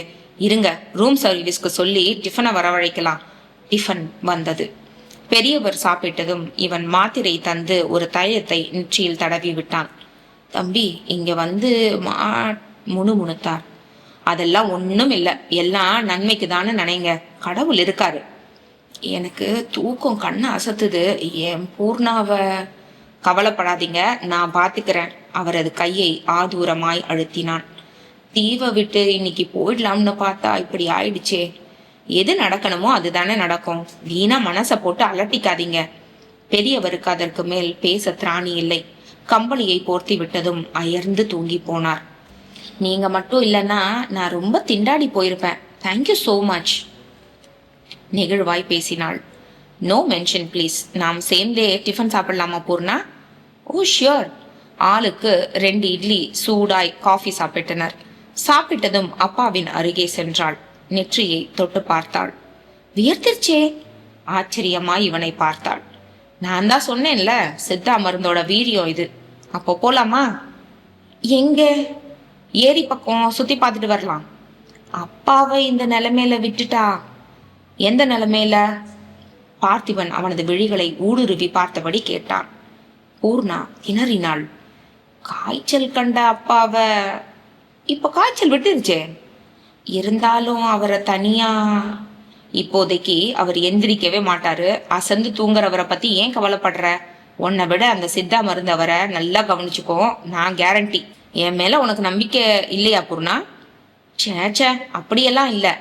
அப்போ நம்பிக்கை இல்லைன்னு சொல்ற? ஐயோ, நான் அந்த அர்த்தத்துல சொல்லல. என்னை நம்பி இருந்தா என் கூட வரத்துக்கு சம்மதிச்சிருக்கணுமே. இவ்வளவு தயங்கினா என்ன அர்த்தம்? உங்க மேல எனக்கு 100% நம்பிக்கை இருக்கு. I promise. ப்ராமிஸ் எல்லாம் நான் அவசியமா பண்ண வேணாம். முக வாட்டத்துடன் தாடை இறுக வெளியேற போனான். நில்லுங்க, உங்க மேல எனக்கு முழுமையா நம்பிக்கை இருக்கு. சொன்னா பத்தாது, ப்ரூவ் பண்ணும். கண்டிப்பா பண்றேன். அவன் சரையிலிட்டு திரும்பி பார்த்தான். தனது செல்போனை கையில் எடுத்துக்கொண்டபடி இவன் அருகே வந்தாள். போகலாமா? சிறு முறுவலுடன் அவனை ஏறிட்டாள். விழிகளை அகல விரித்த போது ஓவியம் போல அவள் இருந்ததை ரசித்து பார்த்தான். வெளியில கார் ரெடியா இருக்கு, நம்ம போலாம். அவனுடன் இணைந்து நடந்தாள். இந்த தீவுல பாக்குறதுக்கு ஏராளமான அழகிய இடங்கள் இருக்காமே. நானும் அப்படிதான் கேள்விப்பட்டேன். வனப்பான பகுதிகள் இருக்கும் போது ஏரிக்கு ஏன் போகணும்? ஏரியும் பார்க்க ரம்யமா தானே இருக்கும். இருக்கும் தான் என்று இழுத்தாள். பொதுவா பெண்களும் சரி குழந்தைகளும் சரி ஆறு, அருவி, ஏரி, கடல்னு தண்ணிய பார்க்க பிரியப்படுவாங்க. உனக்கு இதுல இஷ்டம் இல்லையா? இருக்கு. குறிப்பா ஏரி பக்கமா நீங்க கூட்டிட்டு போறதுக்கு வேற ஒரு காரணம் இருக்கும்னு மனசுக்கு பட்டுச்சு, அதான் கேட்டேன். கரெக்ட் தான். என் யூகம் சரிதானா? என்ன காரணம்னு சொல்லுங்களேன் பார்த்திபன். அவள் பெயரிட்டு அழைத்தது இவனுக்கு மிகவும் பிடித்திருந்தது. நான் சொல்லாமலே கொஞ்ச நேரத்துல உனக்கு காரணம் விளங்கிடும் Poorna. Wait and see. Car ஏரிக்கரையை நோக்கி விரைந்தது. விதி விகாரமாய் சிரித்தது. அத்தியாயம் 14. அகண்ட ஏரி. சிலு சிலுவென்று மந்த மாருதம் வீசியதால் ஏரி தண்ணீரின் மேற்பரப்பில் சிறு சிறு அலைகள் ஜனித்தன. ஏரியின் நடுவில் அந்த நீராழி மண்டபம் பளிச்சென்று தெரிந்தது. கனவில் வந்தது போலவே பழங்காலத்திய நீராழி மண்டபத்தை கண்டதும் சற்றே ஸ்தம்பித்தான் பார்த்திபன். வாவ், அருமையா இருக்கு. எவ்வளவு பிரம்மாண்டமான ஏரி. அலைகள் ஜனிக்கிறத பாக்குறப்போ ஒரு கடல் மாதிரி இருக்கே. அந்த மண்டபம் மட்டும் இல்லைன்னா அச்சு அசலா கடல் தான் சொல்லலாம். வாட் அ பியூட்டிஃபுல் லேக், ஸ்லாகித்தாள் பூர்ணா. வாஸ்தவம் தான், நிறைய ஜனங்க இங்க படகு சவாரிக்கு வருவாங்கன்னு சொன்னாங்க. இன்னைக்கு என்னமோ யாருமே காணலையே. ஒரு ஓடக்காரன் இவர்கள் அருகே வந்தான். 10:30 மணிக்கு மேலதான் படப்படையா கூட்டம் வரும். நீங்க 2 பேர் தானே? ஓடத்துல ஏறுங்களா சாமி. சரி. அவன் முதலில் ஓடத்தில் ஏறிக்கொண்டு இவள் ஏறுவதற்கு கையை நீட்டினான். சற்றே பயத்துடன் தள்ளாடியபடி ஏறியவள் சட்டென்று இவன் அருகே அமர்ந்து கொண்டாள். இங்கே ஆழம் அதிகமா? அவள் கேட்டதற்கு ஓடக்காரன் பதிலளித்தான். ஆழம் அதிகம்தான் தாயி. தண்ணினா பயமா? நீச்சல் தெரியுமா? சிரித்தபடி கேட்டான் பார்த்திபன். பார்த்து ரசிக்க பிடிக்கும், தண்ணியில இறங்க பயம்தான். இனம் புரியாத பயத்துல நீச்சல் கத்துக்கல. அமானுஷ்யம் நிலவுகிற அரண்மனையையும் அதுல உலாவுகிற ஆவியையும் ஜன்னல் வழியே துணிச்சலா கண்கொட்டாம பாத்திருக்க. ஆவினா எல்லோருமே பீதியில அலறுவாங்க. ஆனா அதை உத்து பார்த்த பெண்ணுக்கு தண்ணீரை கண்டா பயமா? ரொம்ப முரண்பாடா இருக்கே பூர்ணா. முரண்பாடுதான். எல்லோரும் தண்ணிய எங்க பார்த்தாலும் அதுல முங்கி குளிச்சு குதியாட்டம் போடணும்னு ஆசைப்படுவாங்க. எனக்கு சின்ன வயசுல இருந்து கோயில் திருவிழால தீ மிதிக்கிறத பார்த்தா என்னைக்காவது ஒரு நாள் நாமளும் தீ மிதிக்கணும்னு உள்ளூர் ஆசை ஜனிக்கும். தீ மிதிக்க ஆசைப்படுற இளம்பெண்ணா? அட கடவுளே, நீ வித்தியாசமான அதிசய பிறவிதான் பூர்ணா. இந்த ஏரியை முழுக்க சுத்தி பார்க்க போறோமா? இல்ல பூர்ணா, நாம இப்போ நீராழி மண்டபத்துக்கு போறோம். ஓடக்காரரே, ஓடத்தை மண்டபத்தை நோக்கி செலுத்துங்க. அவர்கள் நீராழி மண்டபத்தை அடைந்தனர். மண்டபத்திற்குள் அவ்வளவாக வெளிச்சம் புகாததால் சற்றே கும்மிருட்டாக இருந்தது. அந்த காலத்து கருங்கல் மண்டபம். ஏரிக்கு நடுவுல இத எதுக்காக கட்டி வச்சிருக்காங்க? அரண்மனையில வசிக்கிற ராணிகளும் இளவரசிகளும் பொழுதுபோக்குறதுக்காக வசந்த மண்டபமா இதை பயன்படுத்தி இருக்காங்க. தனது செல்போனில் இருந்த டார்ச்சை உயிர்ப்பித்து மண்டபத்து சுவர்களில் வெளிச்சத்தை பாய்ச்சினாள் பூர்ணா. நுணுக்கமா சிற்ப வேலைப்பாடுகள் கலை அம்சத்தோடு அழகா செதுக்கி இருக்காங்க. கும் இருட்டா இருக்கே. அந்த காலத்துல இங்க வந்து எப்படி பொழுதுபோக்கி இருக்க முடியும் பார்த்திபன்? என்ன இப்படி கேட்டுட்ட? காதல் வயப்பட்ட மாவீரனும் இளவரசியும் தனிமையில சந்திக்கலாம். ராஜாவும் ராணியும் ஏகாந்தமா பௌர்ணமி நிலவை ரசிச்சுக்கிட்டே கானம் பாடி இருக்கலாம். இளவரசி தன்னோட தோழிகளோட வந்து நீராடி விட்டு ஆடல் பாடல் வீணை மீட்டுதுன்னு ஜாலியா இருந்திருக்கலாம். வெளிச்சத்துக்கு சுளுந்து கொளுத்தி வச்சிருப்பாங்க. பௌர்ணமி நிலா வெளிச்சம் பட்டு நீரலைகள் பொன்மயமா மின்றத பார்த்து ரசிக்கிறதுக்கு கொடுத்து வச்சிருக்கணுமே. ஆஹா, எல்லாத்தையும் கூட இருந்து பார்த்த மாதிரி பேசுறீங்களே. பௌர்ணமி நிலா வெளிச்சத்துல இங்க வந்து பார்க்கணும்னு எனக்கும் ஆசை உண்டாயிடுச்சு. ஆனா இங்க நாசிக்கு பிடிக்காத வாடை அடிக்குது. பராமரிப்பு இல்லாம கிடக்கிற மண்டபமாச்சே, நிறைய வவ்வால்கள் அடைஞ்சிருக்கிறதுனால இப்படி ஒரு ஸ்மெல் இருக்க தானே செய்யும். அவன் சொல்லி முடிப்பதற்கும் பெரிய வவ்வால் ஒன்று படபடவென்று இறக்கைகளை அடித்தபடி பூர்ணாவை உரசி கொண்டு பறப்பதற்கும் சரியாயிருந்தது. அவ்வளவுதான். வீல் என்று அலறியபடி பார்த்திபனின் மீது சாய்ந்து இறுக கட்டி கொண்டாள் பூர்ணா. ஒண்ணும் இல்ல, சாதாரண வவ்வால் தானே. அவளை ஆற தழுவியபடி முணுமுணுத்தான். பயத்தில் விழிமூடி கிடந்தாள். என் மேல நம்பிக்கை வச்சு என் கூட வந்ததை நினைச்சா எனக்கு ரொம்ப சந்தோஷமா இருக்கு. Poorna, I love you so much. உனக்கு கோபம் வந்தாலும் சரி, மனசுல உள்ளத உடைச்சு சொல்லிட்ட. இதுக்கு மேல என்னால மூடி வைக்க முடியல. பதில் ஒன்றும் வரவில்லை. பூர்ணா, என் மேல கோபமா இருந்தா நல்லா திட்டிடு, நான் வாங்கிக்கிறேன். விலக மனசில்லாம மௌனமா இருக்கும் போதே புரியலையா? பார்த்திபனுக்குள் 1000 வண்ண மலர்கள் சிலீரென பூத்தன. புரியலையே. வேண்டுமென்றே கேள்விக்கணை தொடுத்தான். பல்லாண்டு காலமா புதஞ்சு கிடக்கிற ஆலயங்களையும் அதன் தொன்மையையும் தோண்டி எடுத்து ஆராயிற ஆர்கியாலஜிஸ்ட் நீங்க. ஒரு பெண்ணோட மனசுல புதஞ்சிருக்கிற காதல உணர முடியலன்னு சொல்றீங்களே, இது நியாயமா? மெல்லிய குரலில் கேட்டாள். பார்த்திபனின் மனதிற்குள் மகிழ்ச்சி வெள்ளம் கரை புரண்டோடியது. இன்னமும் நீ பாயிண்ட்டுக்கே வரலையே. உங்களை முதலா பார்த்தப்போ ஒரு புதியவரை பார்த்தது மாதிரியே தெரியல. என்னமோ ஜென்ம ஜென்மமா பழகினவரை நேர்ல பார்த்தால் போல ஒரு உணர்வு. இவர்தான் என்னவர், இவருக்காக தான் நான் பிறந்து வளர்ந்திருக்கேன்னு உள்ளுணர்வு சொல்லுச்சு. இந்த தீவுக்கு வந்ததை நினைச்சு ரொம்ப ரொம்ப சந்தோஷப்படுறேன். இங்க வந்ததுனால தானே உங்களை சந்திக்க முடிஞ்சுது. நானும் உங்களை மனப்பூர்வமா நேசிக்கிறேன் பார்த்திபன். நாணத்தால் முகம் செக்கர் வானமாய் சிவக்க மெல்ல பேசினாள் பூர்ணா. ரியலி? ரொம்ப ரொம்ப சந்தோஷமா இருக்கு டார்லிங். இந்த பிரபஞ்சத்துக்கே கேட்கிற மாதிரி சந்தோஷத்துல என் பூர்ணா எனக்கு கிடைச்சிட்டாள்னு கத்தி சொல்லணும் போல இருக்கு. எனக்கு பாடணும் போல இருக்கு. பாட, உன் பாட்டை கேட்க ஆவலா இருக்கேன் பூர்ணா. ஐயோ, நான் முறையா பாட்டெல்லாம் கத்துக்கல. சும்மா எனக்கு பிடிச்ச சினிமா பாட்டை ஹம் பண்ணுவேன். பரவாயில்ல, இந்த தருணத்துல உனக்கு பாடணும்னு தோணுச்சே, அந்த பாட்டை பாட எனக்காக ப்ளீஸ்டா. சங்கோஜமாய் அவனை ஏறிட்டு பார்த்தாள். என்கிட்ட என்ன சங்கோஜம் உனக்கு? இது நிஜமாவே பூர்வ ஜென்ம பந்தம் தான். அதை நான் உனக்கு காட்டுறேன். என்ன சொல்றீங்க? முதல்ல பாடு, அப்புறமா அதை பத்தி பேசலாம். சரி, கண்டிப்பா சொல்லணும் என்றவள் தொண்டையை சிரமிக் கொண்டாள். உன்னைத்தானே தஞ்சம் என்று நம்பி வந்தேன் நானே. வாவ், அற்புதம், பிரமாதமா பாடுறியே. நானும் ஒரு பாட்டை பாடுறேன், கேளு. நான்கு கண்ணில் இன்று ஒரு காட்சியானதே, வானம் காற்று பூமி இவை சாட்சியானதே, நானோனை பார்த்தது பூர்வ ஜென்மபந்த். ஃபேண்டாஸ்டிக். எனக்கு ஏதோ காட்டுறேன்னு சொன்னீங்களே, அவ்வளவு அவசரமா? பின்ன இது பூர்வ ஜென்ம பந்தங்கிறதுக்கான ஆதாரத்தை காட்டுறேன்னு சொன்னா எனக்கு ஆர்வத்துல தலை வெடிக்காதா? நானே அதை தேடித்தான் கண்டுபிடிக்கணும். நீங்களே பார்த்தது இல்லையா? அதை பத்தி உங்களுக்கு எப்படி தெரிஞ்சுது? பார்த்திபன் ஒவ்வொரு தூணிலும் டார்ச் அடித்து பார்த்தான். நான் கேட்டதுக்கு பதில் சொல்லலையே பார்த்திபன். பார்த்தேன், ஆனா பார்க்கல. புரியும்படியா சொல்லுங்க பார்த்திபன். சொன்னா நீ நம்ப மாட்ட, அதனால அத கண்ணுல பட்டதும் நானே காட்டுறேன்.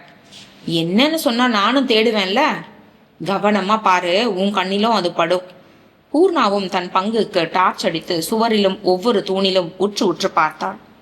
1/4 மணி நேர தேடலில், மை காட், என் கண்ணையே என்னால நம்ப முடியலையே.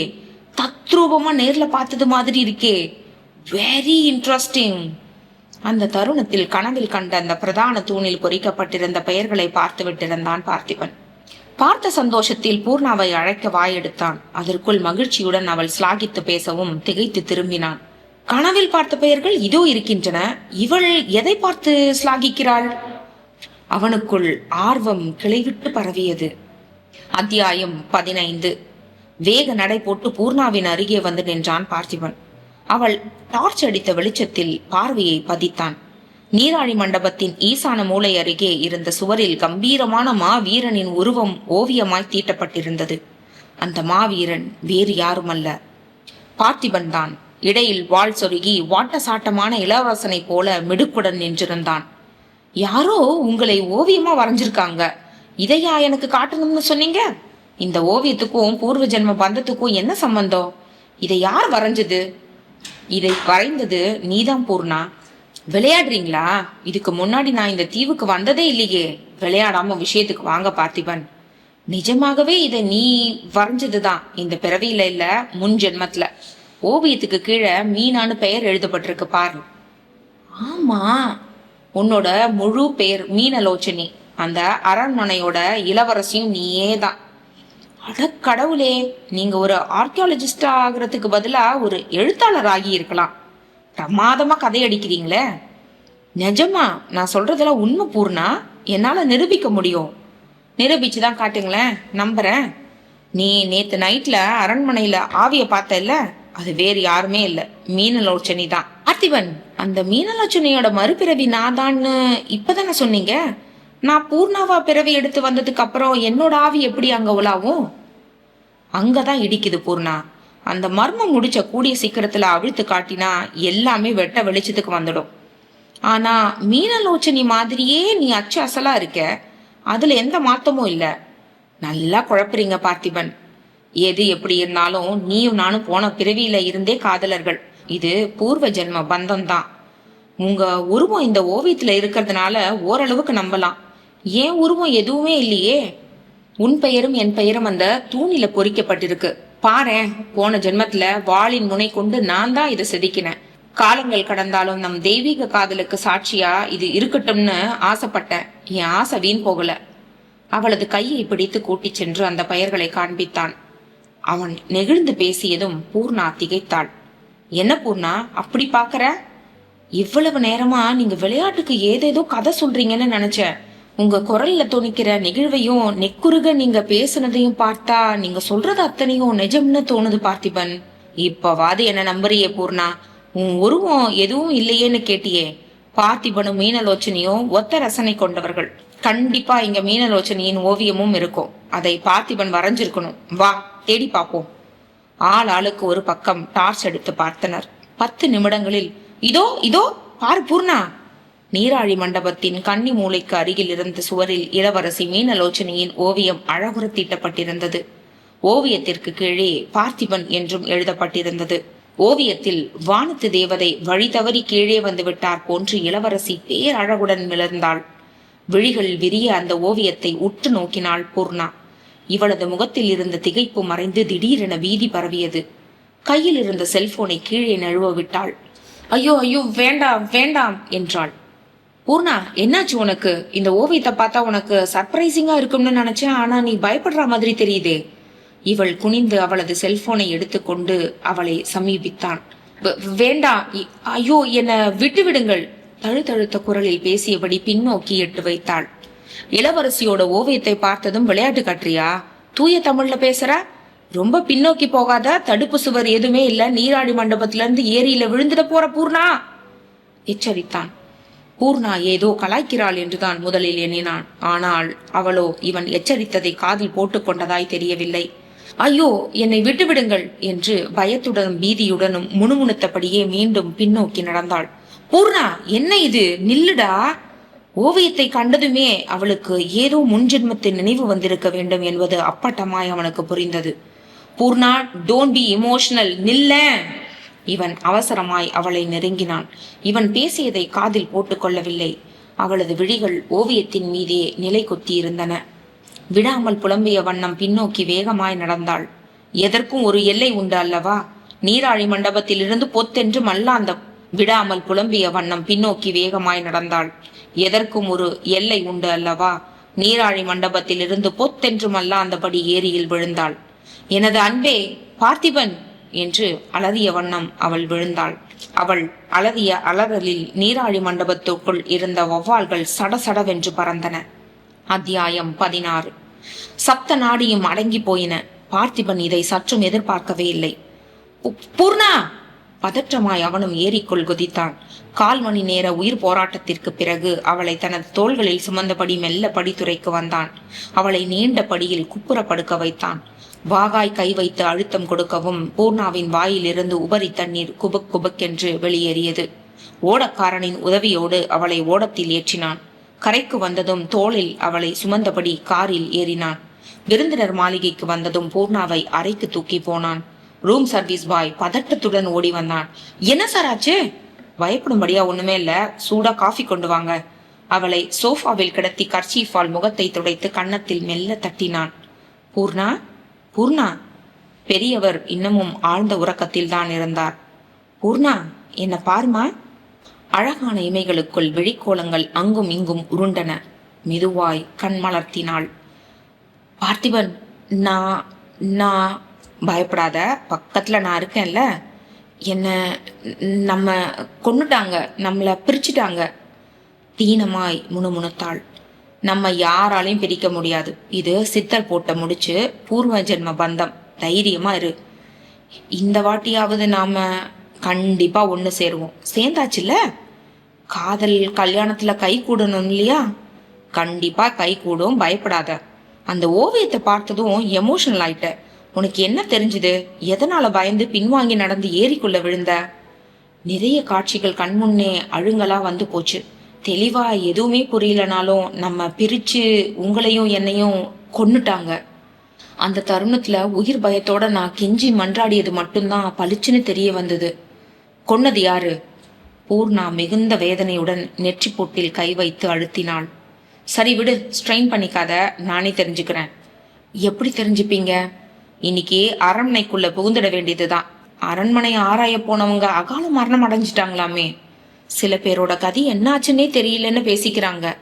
பார்த்திபன், நீங்க அங்க போக வேணாம். மறுபடியும் ஏதாவது ஆபத்து வந்துடுச்சுன்னா என்னால தாங்க முடியாது. இந்த பிறவியிலையாவது நம்ம ஒண்ணு சேர்ந்து வாழ வேணாமா? அவன் மார்பில் சாய்ந்து அரற்றினான். ஒண்ணு சேர்ந்து வாழதான் போறோம். பாம்பாட்டி சித்தரோட அனுகிரகம் நமக்கு இருக்கு என்றவன் தனது அம்மாவை பற்றியும் அவளது டைரியில் எழுதியிருந்ததை பற்றியும் விரிவாய் விவரித்தான். இப்பதான் எனக்கு கொஞ்சம் ஆறுதலா இருக்கு.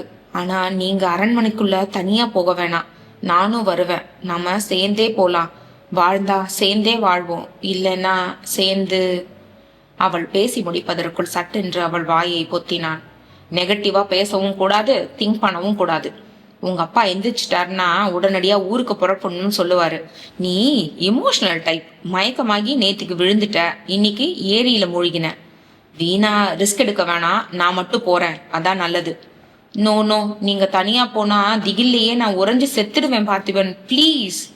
அங்க இருக்கிற ஆவிய பத்தி இன்னமும் ஒரு முடிவுக்கு என்னால வர முடியல. அது மீனலோச்சனியின் ஆவினா நான் எப்படி மறுபிறவி எடுத்திருக்க முடியும்? உங்க கணிப்புப்படி நான் தானே மீனலோச்சனி. ஆமாமா, உன் மகனுக்காக உயிரை விட துணிஞ்சவ, உன் மகனை ஆத்மார்த்தமா நேசிச்சவள அந்த தீவுல உன் மகன் சந்திப்பான். அது பூர்வ ஜென்ம பந்தம்னு சித்தர் எங்க அம்மாவுக்கு அருள்வாக்கு தந்திருக்காரே.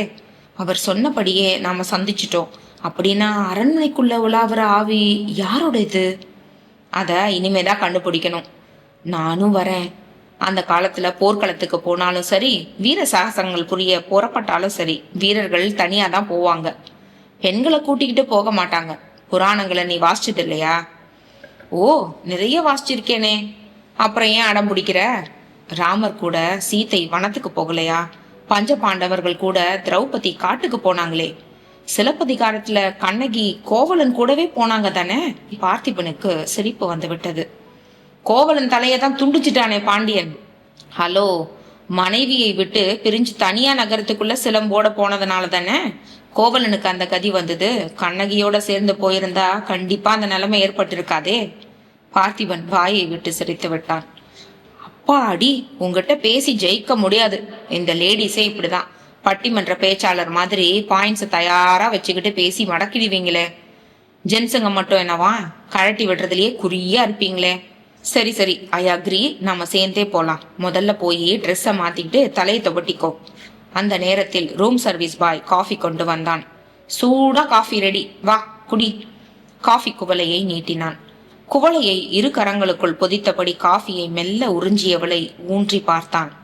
ஆச்சரியம்தான். ஆபத்தான அரண்மனைக்கு கூடவே வரேங்கிற, தண்ணிய பார்த்தா பயப்படுற. இன்னைக்கு தண்ணியில மூழ்கினியே, உன்னோட பயம் தெளிஞ்சிடுச்சா? அது தெரியாது. எப்படி உறுதியா சொல்ற? பிறவி குணம் மாறாது இல்லையா?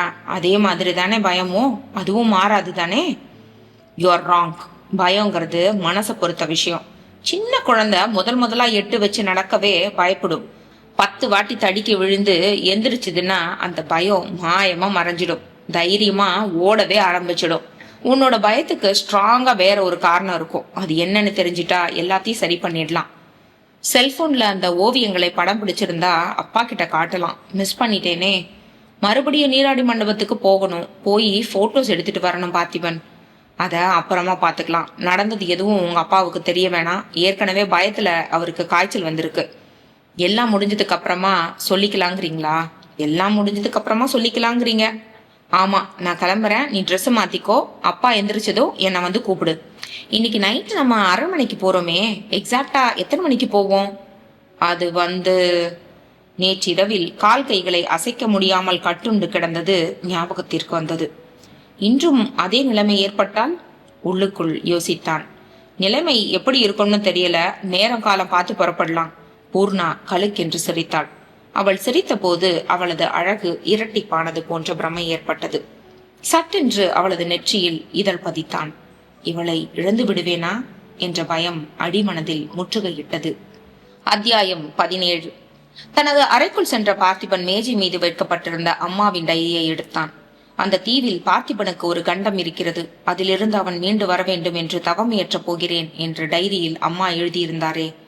கண்டம் வரப்போகிறது என்று தெரிந்தும் பூர்ணாவை நான் அரண்மனைக்கு அழைத்து போகலாமா? என் ஆருயிர் காதலியை எப்படி கூட்டி போவது? தொல்லியல் துறையை சேர்ந்த 3 குழுவினரும் என்ன ஆனார்கள் என்று தெரியவில்லையே. என் பிரியத்துக்கு உகந்தவளை அங்கு கூட்டிக் கொண்டு செல்லவே கூடாது. ஆனால் அவள் அழுது அடம் பிடிக்கிறாளே. அவளிடம் சொல்லிக் கொள்ளாமல் நைசாக தனியாக கிளம்பி சென்றுவிட வேண்டியதுதான். அதுதான் நல்லது. அரண்மனைக்கு போகும்போது பாம்பாட்டி சித்தரின் படத்தை எடுத்து சென்றால் அது ஒரு பாதுகாப்பாக இருக்குமே. கண்டிப்பாக படத்தை சட்டை பாக்கெட்டில் வைத்துக் கொள்ள வேண்டியதுதான். நண்பனுக்கு போன் போட்டான். சிறிது நேரம் பேசிக் கொண்டிருந்தான். பேசிவிட்டு போனை வைத்தவனுக்கு இருப்பே கொள்ளவில்லை. சிறிது நேரம் காலார நடந்துவிட்டு வரலாம் என நினைத்து வெளியில் வந்தான். அங்காடிகள் நிறைய இருக்கும் பகுதிக்கு சென்று வேடிக்கை பார்த்தபடி நடந்தபோது குள்ளமாய் குண்டாயிருந்தவன் எதிர்பட்டான். நேற்று போட்டில் வரும்போது இவனை திரும்பி பார்த்து ரகசியமாய் புன்னகைத்தது ஞாபகத்திற்கு வந்தது. சார், நீங்க இந்த தீவுக்கு புதுசா? ஆமா. உங்க சாயல்ல உங்க தாத்தா இருப்பாரா சார்? தெரியலையே. ஏன் கேக்குறீங்க?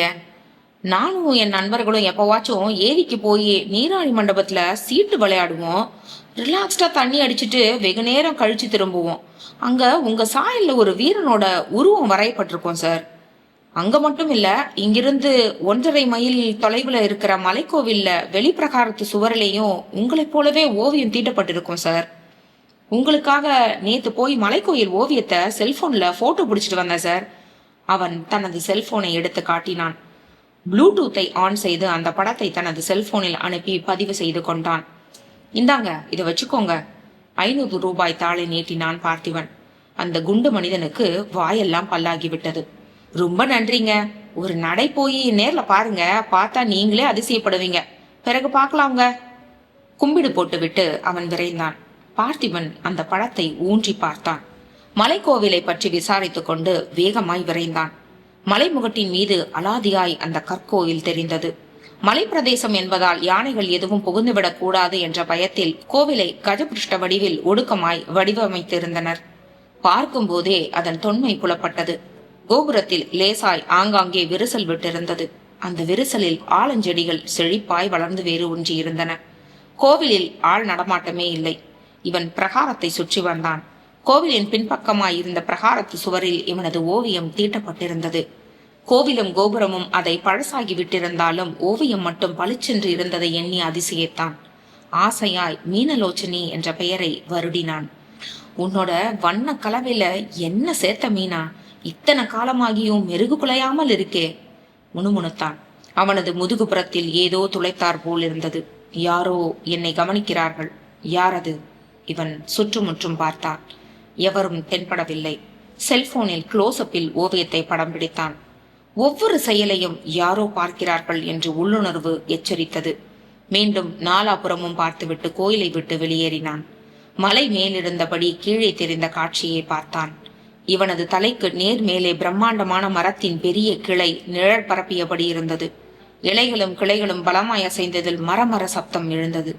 திடீரென படபடவென்று ஏதோ முறிவது போல் சப்தம் கேட்டது. அரண்மனையையும் இளவரசியையும் அவனது மனம் சுற்றி வந்ததால் இதை கவனிக்கவில்லை. அந்த பெரிய கிளை விழுந்திருந்தால் பார்த்திபனின் கபாலம் பிளந்திருக்கும். மண்டை பிளந்து மலையிலிருந்து நிச்சயமாய் அவன் உருண்டு மாண்டிருப்பான். கண்ணிமைக்கும் நேரத்தில் யாரோ அவனது கையை பற்றி அந்த பக்கமாய் இழுத்தார்கள். தும் என்ற பலத்த சத்தத்துடன் மரக்கிளை இவன் நின்றிருந்த இடத்தில் விழுந்தது. விழுந்த வேகத்தில் அப்படியே உருண்டது. இவன் அதிர்ந்து போய் திரும்பி பார்த்தான். விழிகளில் தீக்ஷணத்துடன் அந்த பெரியவர் நின்றிருந்தார். போட்டில் ஏறும்போது இவன் கவனக்குறைவாய் தடுக்கு விழ இருந்தபோது தாங்கி பிடித்தவர் அவர். ஐயா, நீங்களா? ரொம்ப தேங்க்ஸ். நீங்க எப்படி இங்க? அதான் சொன்னேனே, என் தங்கையோட பிள்ளை இந்த தீவுக்கு வந்தான்னு. என் பிள்ளைய எப்படியாவது மீட்டு கொடுன்னு தங்க என்கிட்ட கேட்டுக்கிட்டா. அவனை தேடித்தான் அலையிறேன். நீங்க மட்டும் வரலன்னா இந்த நேரம் என் கதை முடிஞ்சிருக்கும். யார் கதையையும் முடிச்சிட முடியாது தம்பி. கடவுள் ஒருத்தரால தான் முற்றுப்புள்ளி வைக்க முடியும் என்றபடி மேலே அண்ணாந்து பார்த்தார். அவரது விழிகளில் ஒரு கூர்மையும் கோபமும் பிரதிபலித்தார் போல் இருந்தது. பெரியவருக்கு யார் மீதோ கோபம். தக்க தருணத்தில் இவரால் எப்படி இங்கே வர முடிந்தது? என்னை காப்பாற்றுவதற்காகவே இவர் இங்கு வந்தார் போல் இருக்கிறதே. இவன் யோசனையுடன் சட்டை பையை தொட்டு பார்த்தான். செல்போனை காணவில்லை. எங்கே விழுந்திருக்கும்? கோவிலை விட்டு வெளியில் வரும்போது போன் இருந்ததே. பலம் கொண்ட மட்டும் பெரியவர் என்னை இழுத்த வேகத்தில் போன் எகிரி விழுந்து விட்டது போல் இருக்கிறதே. கீழே தரையில் சுற்றுமுற்றும் தேடினான். நல்ல காலமாய் 5 அடி தொலைவில் அந்த போன் கிடந்தது. எடுத்து ஆன் செய்து பார்த்தான். பழுது ஏதும் ஆகியிருக்கவில்லை. இவன் நிம்மதி பெருமூச்சு விட்டபடி திரும்பி பார்த்தான். அந்த பெரியவர் அங்கு இல்லை. இவன் நாலாபுறமும் பார்வையை சுழற்றினான். ஐயா, ஐயா சப்தமாய் அழைத்தும் பார்த்தான். பெரியவர் அதற்குள் எப்படி போனார்? சில கணங்களில் போனை எடுத்து நிமிருவதற்குள் போய்விட்டாரே. மலை முகட்டிற்கு ஒரே பாதைதான் இருக்கிறது. இங்கிருந்து பார்த்தால் அந்த பாதையும் தெரிகிறது. பெரியவர் போவதாயிருந்தால் இதில் தானே செல்ல வேண்டும். இப்பாதையில் அவர் தென்படவே இல்லையே. கோவிலுக்குள்ளும் பார்த்தாகிவிட்டது, அங்கும் இல்லை. எப்படி மாயமானார்? பார்த்திபன் குழம்பி போனான். யோசனையுடன் மலைமுகட்டிலிருந்து மெல்ல கீழே இறங்கினான். குரூரமாய் 2 விழிகள் அவனையே பார்த்தன. அத்தியாயம் 18. அன்றிரவு 1 மணி ஆனதும் டிராவல் பேக்கில் வைத்திருந்த சித்தரின் படத்தை எடுத்து தனது சட்டை பாக்கெட்டில் வைத்துக் கொண்டான் பார்த்திபன். சப்தமிடாமல் அரை கதவை சாற்றிவிட்டு வெளியேறினான். அரண்மனை வளாகத்தை நோக்கி நடந்தான். அரண்மனை காம்பவுண்ட் சுவரின் மூலையில் இருந்த கொட்டகையில் இருந்து இன்னும் வெளிச்ச கசிவு வந்தது. பிரதான வழியாக சென்றால் யாராவது காவல்காரன் தடுத்து விட்டால் என்ன செய்வது என்ற நினைப்பில் பக்கவாட்டில் சுற்றி கொண்டு சென்றான். இருளில் தட்டு தடுமாறி நடந்தவன் சுற்றுமுற்றும் பார்த்துவிட்டு தடுப்பு சுவர் ஏறி அந்த பக்கமாய் குதித்தான். தூரத்தில் எங்கோ நரி ஊளையிடும் சப்தம் கேட்டது. திடீரென ஒரு பெண் குரல் ஓலமிட்டது. சிறிது நேரத்தில் ஆங்காரமாய் சிரித்தது. குரல் வந்த திக்கை நோக்கி நடந்தான். அரண்மனையின் பிரம்மாண்டமான வாசல் கதவுகள் சாத்தப்பட்டிருந்தன. பூட்டு எதுவும் போடவில்லை. அவன் தாழ்பாலை விளக்கினான். கதவுகள் திறந்ததும் திக்கென்று அதிர்ந்தான். இருளில் தலைவிரி கோலமாய் இளவரசி நின்றிருந்தாள். கலகலவென்று சிரித்தாள். அவள் சிரித்த போது ஆங்காங்கே இருந்த ஆசனங்கள் ஓசை எழுப்பியபடி அசைந்தன. தேக்கினாலான சாய்வு நாற்காலி தடக் தடக் என்று முன்னும் பின்னுமாய் அசைந்தது. இளவரசி முதுகு காட்டியபடி சென்றாள். தலைவிரி கோலமாய் வெண்ணிற உடையில் இருந்தவளை பின்தொடர்ந்தான் பார்த்திபன். இளவரசி, இளவரசி, தாங்கள்தான் மீனலோச்சனியா? பதில் இல்லை. பார்த்திபனை விரும்பியது தாங்கள்தானே? அதில் என்ன சந்தேகம்? பார்த்திபனை விரும்பியது தாங்கள் என்றால் மீனலோச்சனியும் நீங்களாகத்தானே இருக்க முடியும். மீனலோச்சனை மட்டும்தான் பார்த்திபனை விரும்ப கூடுமா? அப்படி என்றால் மீனலோச்சனியின் சாயலில் அச்சு அசலாக தாங்கள் இருக்கிறீர்களே, அதனால்தான் குழப்பம் அடைகிறேன். இரட்டை பிறவிகளாய் இருக்கக்கூடாதா? நானும் பார்த்திபனை நேசித்தேன் மனதிற்குள்ளேயே. நானும் பார்த்திபனை நேசித்தேன். மனதிற்குள்ளேயே என் காதலை புதைத்து விட்டேன். எனது பெயர் சம்பூர்ணலோச்சனி. ஓ, மீனலோச்சனி இந்த பிறவியில் பூர்ணாவாய் பிறந்து விட்டால் தாங்கள்? ஆத்ம சாந்தி அடையாமல் ஆவியாய் அலைகிறேன். என் கேள்விகளுக்கான பதில் இத்தனை சுலபமாய் கிடைக்கும் என்று நான் கருதவில்லை. மற்றவர்களுக்கு இது அமானுஷ்ய அரண்மனை. எனக்கு மட்டும் ரொம்ப சுலபமாய் நிதானமாய் பதில் அளிக்கிறீர்களே. தொல்லியல் துறையிலிருந்து 3 குழு புறப்பட்டு வந்ததே, அவர்கள் என்ன ஆனார்கள்? என் மீது கரிசனம் காட்டுகிறீர்களே, அவர்களை உயிர் பலி வாங்குகிறீர்களே, அதன் காரணம் என்ன தேவி? இது கூடவா புரியவில்லை? தாங்கள் எனது பார்த்திபனின் மறுபிறவி அல்லவா? இந்த உருவத்தை நானும் தானே ஆத்மார்த்தமாய் உருகி உருகி காதலித்தேன். அச்சு அசலாய் அவரை போலவே இருக்கும் உங்கள் மீது கரிசனம் இருக்கத்தானே செய்யும்.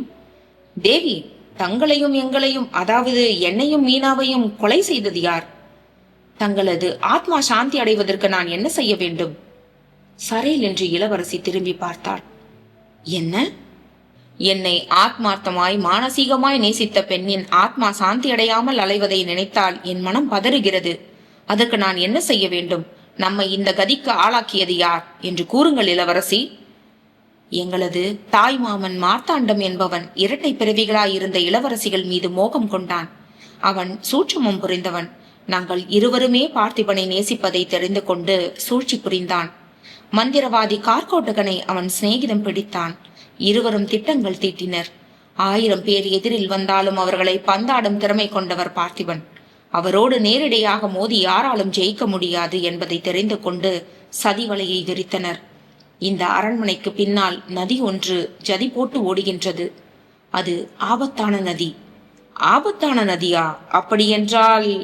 வினவினான் பார்த்திபன். அதில் கெஜன்கள் அதிகம், அதாவது சுழல்கள் நிறைந்தது. அந்த சுழல்களில் சிக்கினால் பெரிய யானைகள் கூட சுழற்றி உள்ளிழுத்து ஜலசமாதி கட்டிவிடும். அதில் கெஜங்கள் அதிகம், அதாவது சுழல்கள் நிறைந்தது. அந்த சுழல்களில் சிக்கினால் பெரிய யானைகளை கூட சுழற்றி தன் உள் இழுத்து ஜலசமாதி கட்டிவிடும். My God! பார்த்திபனுக்கும் மீனாவுக்கும் திருமணம் நிச்சயிக்கப்பட்டிருந்தது. திருமணம் 1 வாரத்தில் நடக்கவிருந்தது. அந்த உரிமையில் அரண்மனைக்கு அடிக்கடி வந்து போவார் பார்த்திபன். மார்த்தாண்டம் பணத்தாசை காட்டி அரண்மனையில் பணி செய்த காவலாளிகள் அத்தனை பேரையும் தன் கைக்குள் போட்டுக் கொண்டான். அந்த புற தோட்டத்தில் ஊஞ்சலில் அமர்ந்தபடி ஏகாந்தமாய் பேசிக் கொண்டிருந்த பார்த்திபன் தனது உடைவாளை கொண்டு வர மறந்துவிட்டிருந்தார். பணிப்பெண்ணை ஏவி பாலில் மயக்க மருந்து கலந்து அதை பார்த்திபனுக்கு பருக தந்து விட்டிருந்தனர். நிராயுத பாணி, அதில் மயக்க மருந்து வேறு கொடுத்து விட்டதால் 100க்கும் மேற்பட்ட காவலாளிகள் சுற்றி வளைத்த போது ஸ்தம்பித்து விட்டார்.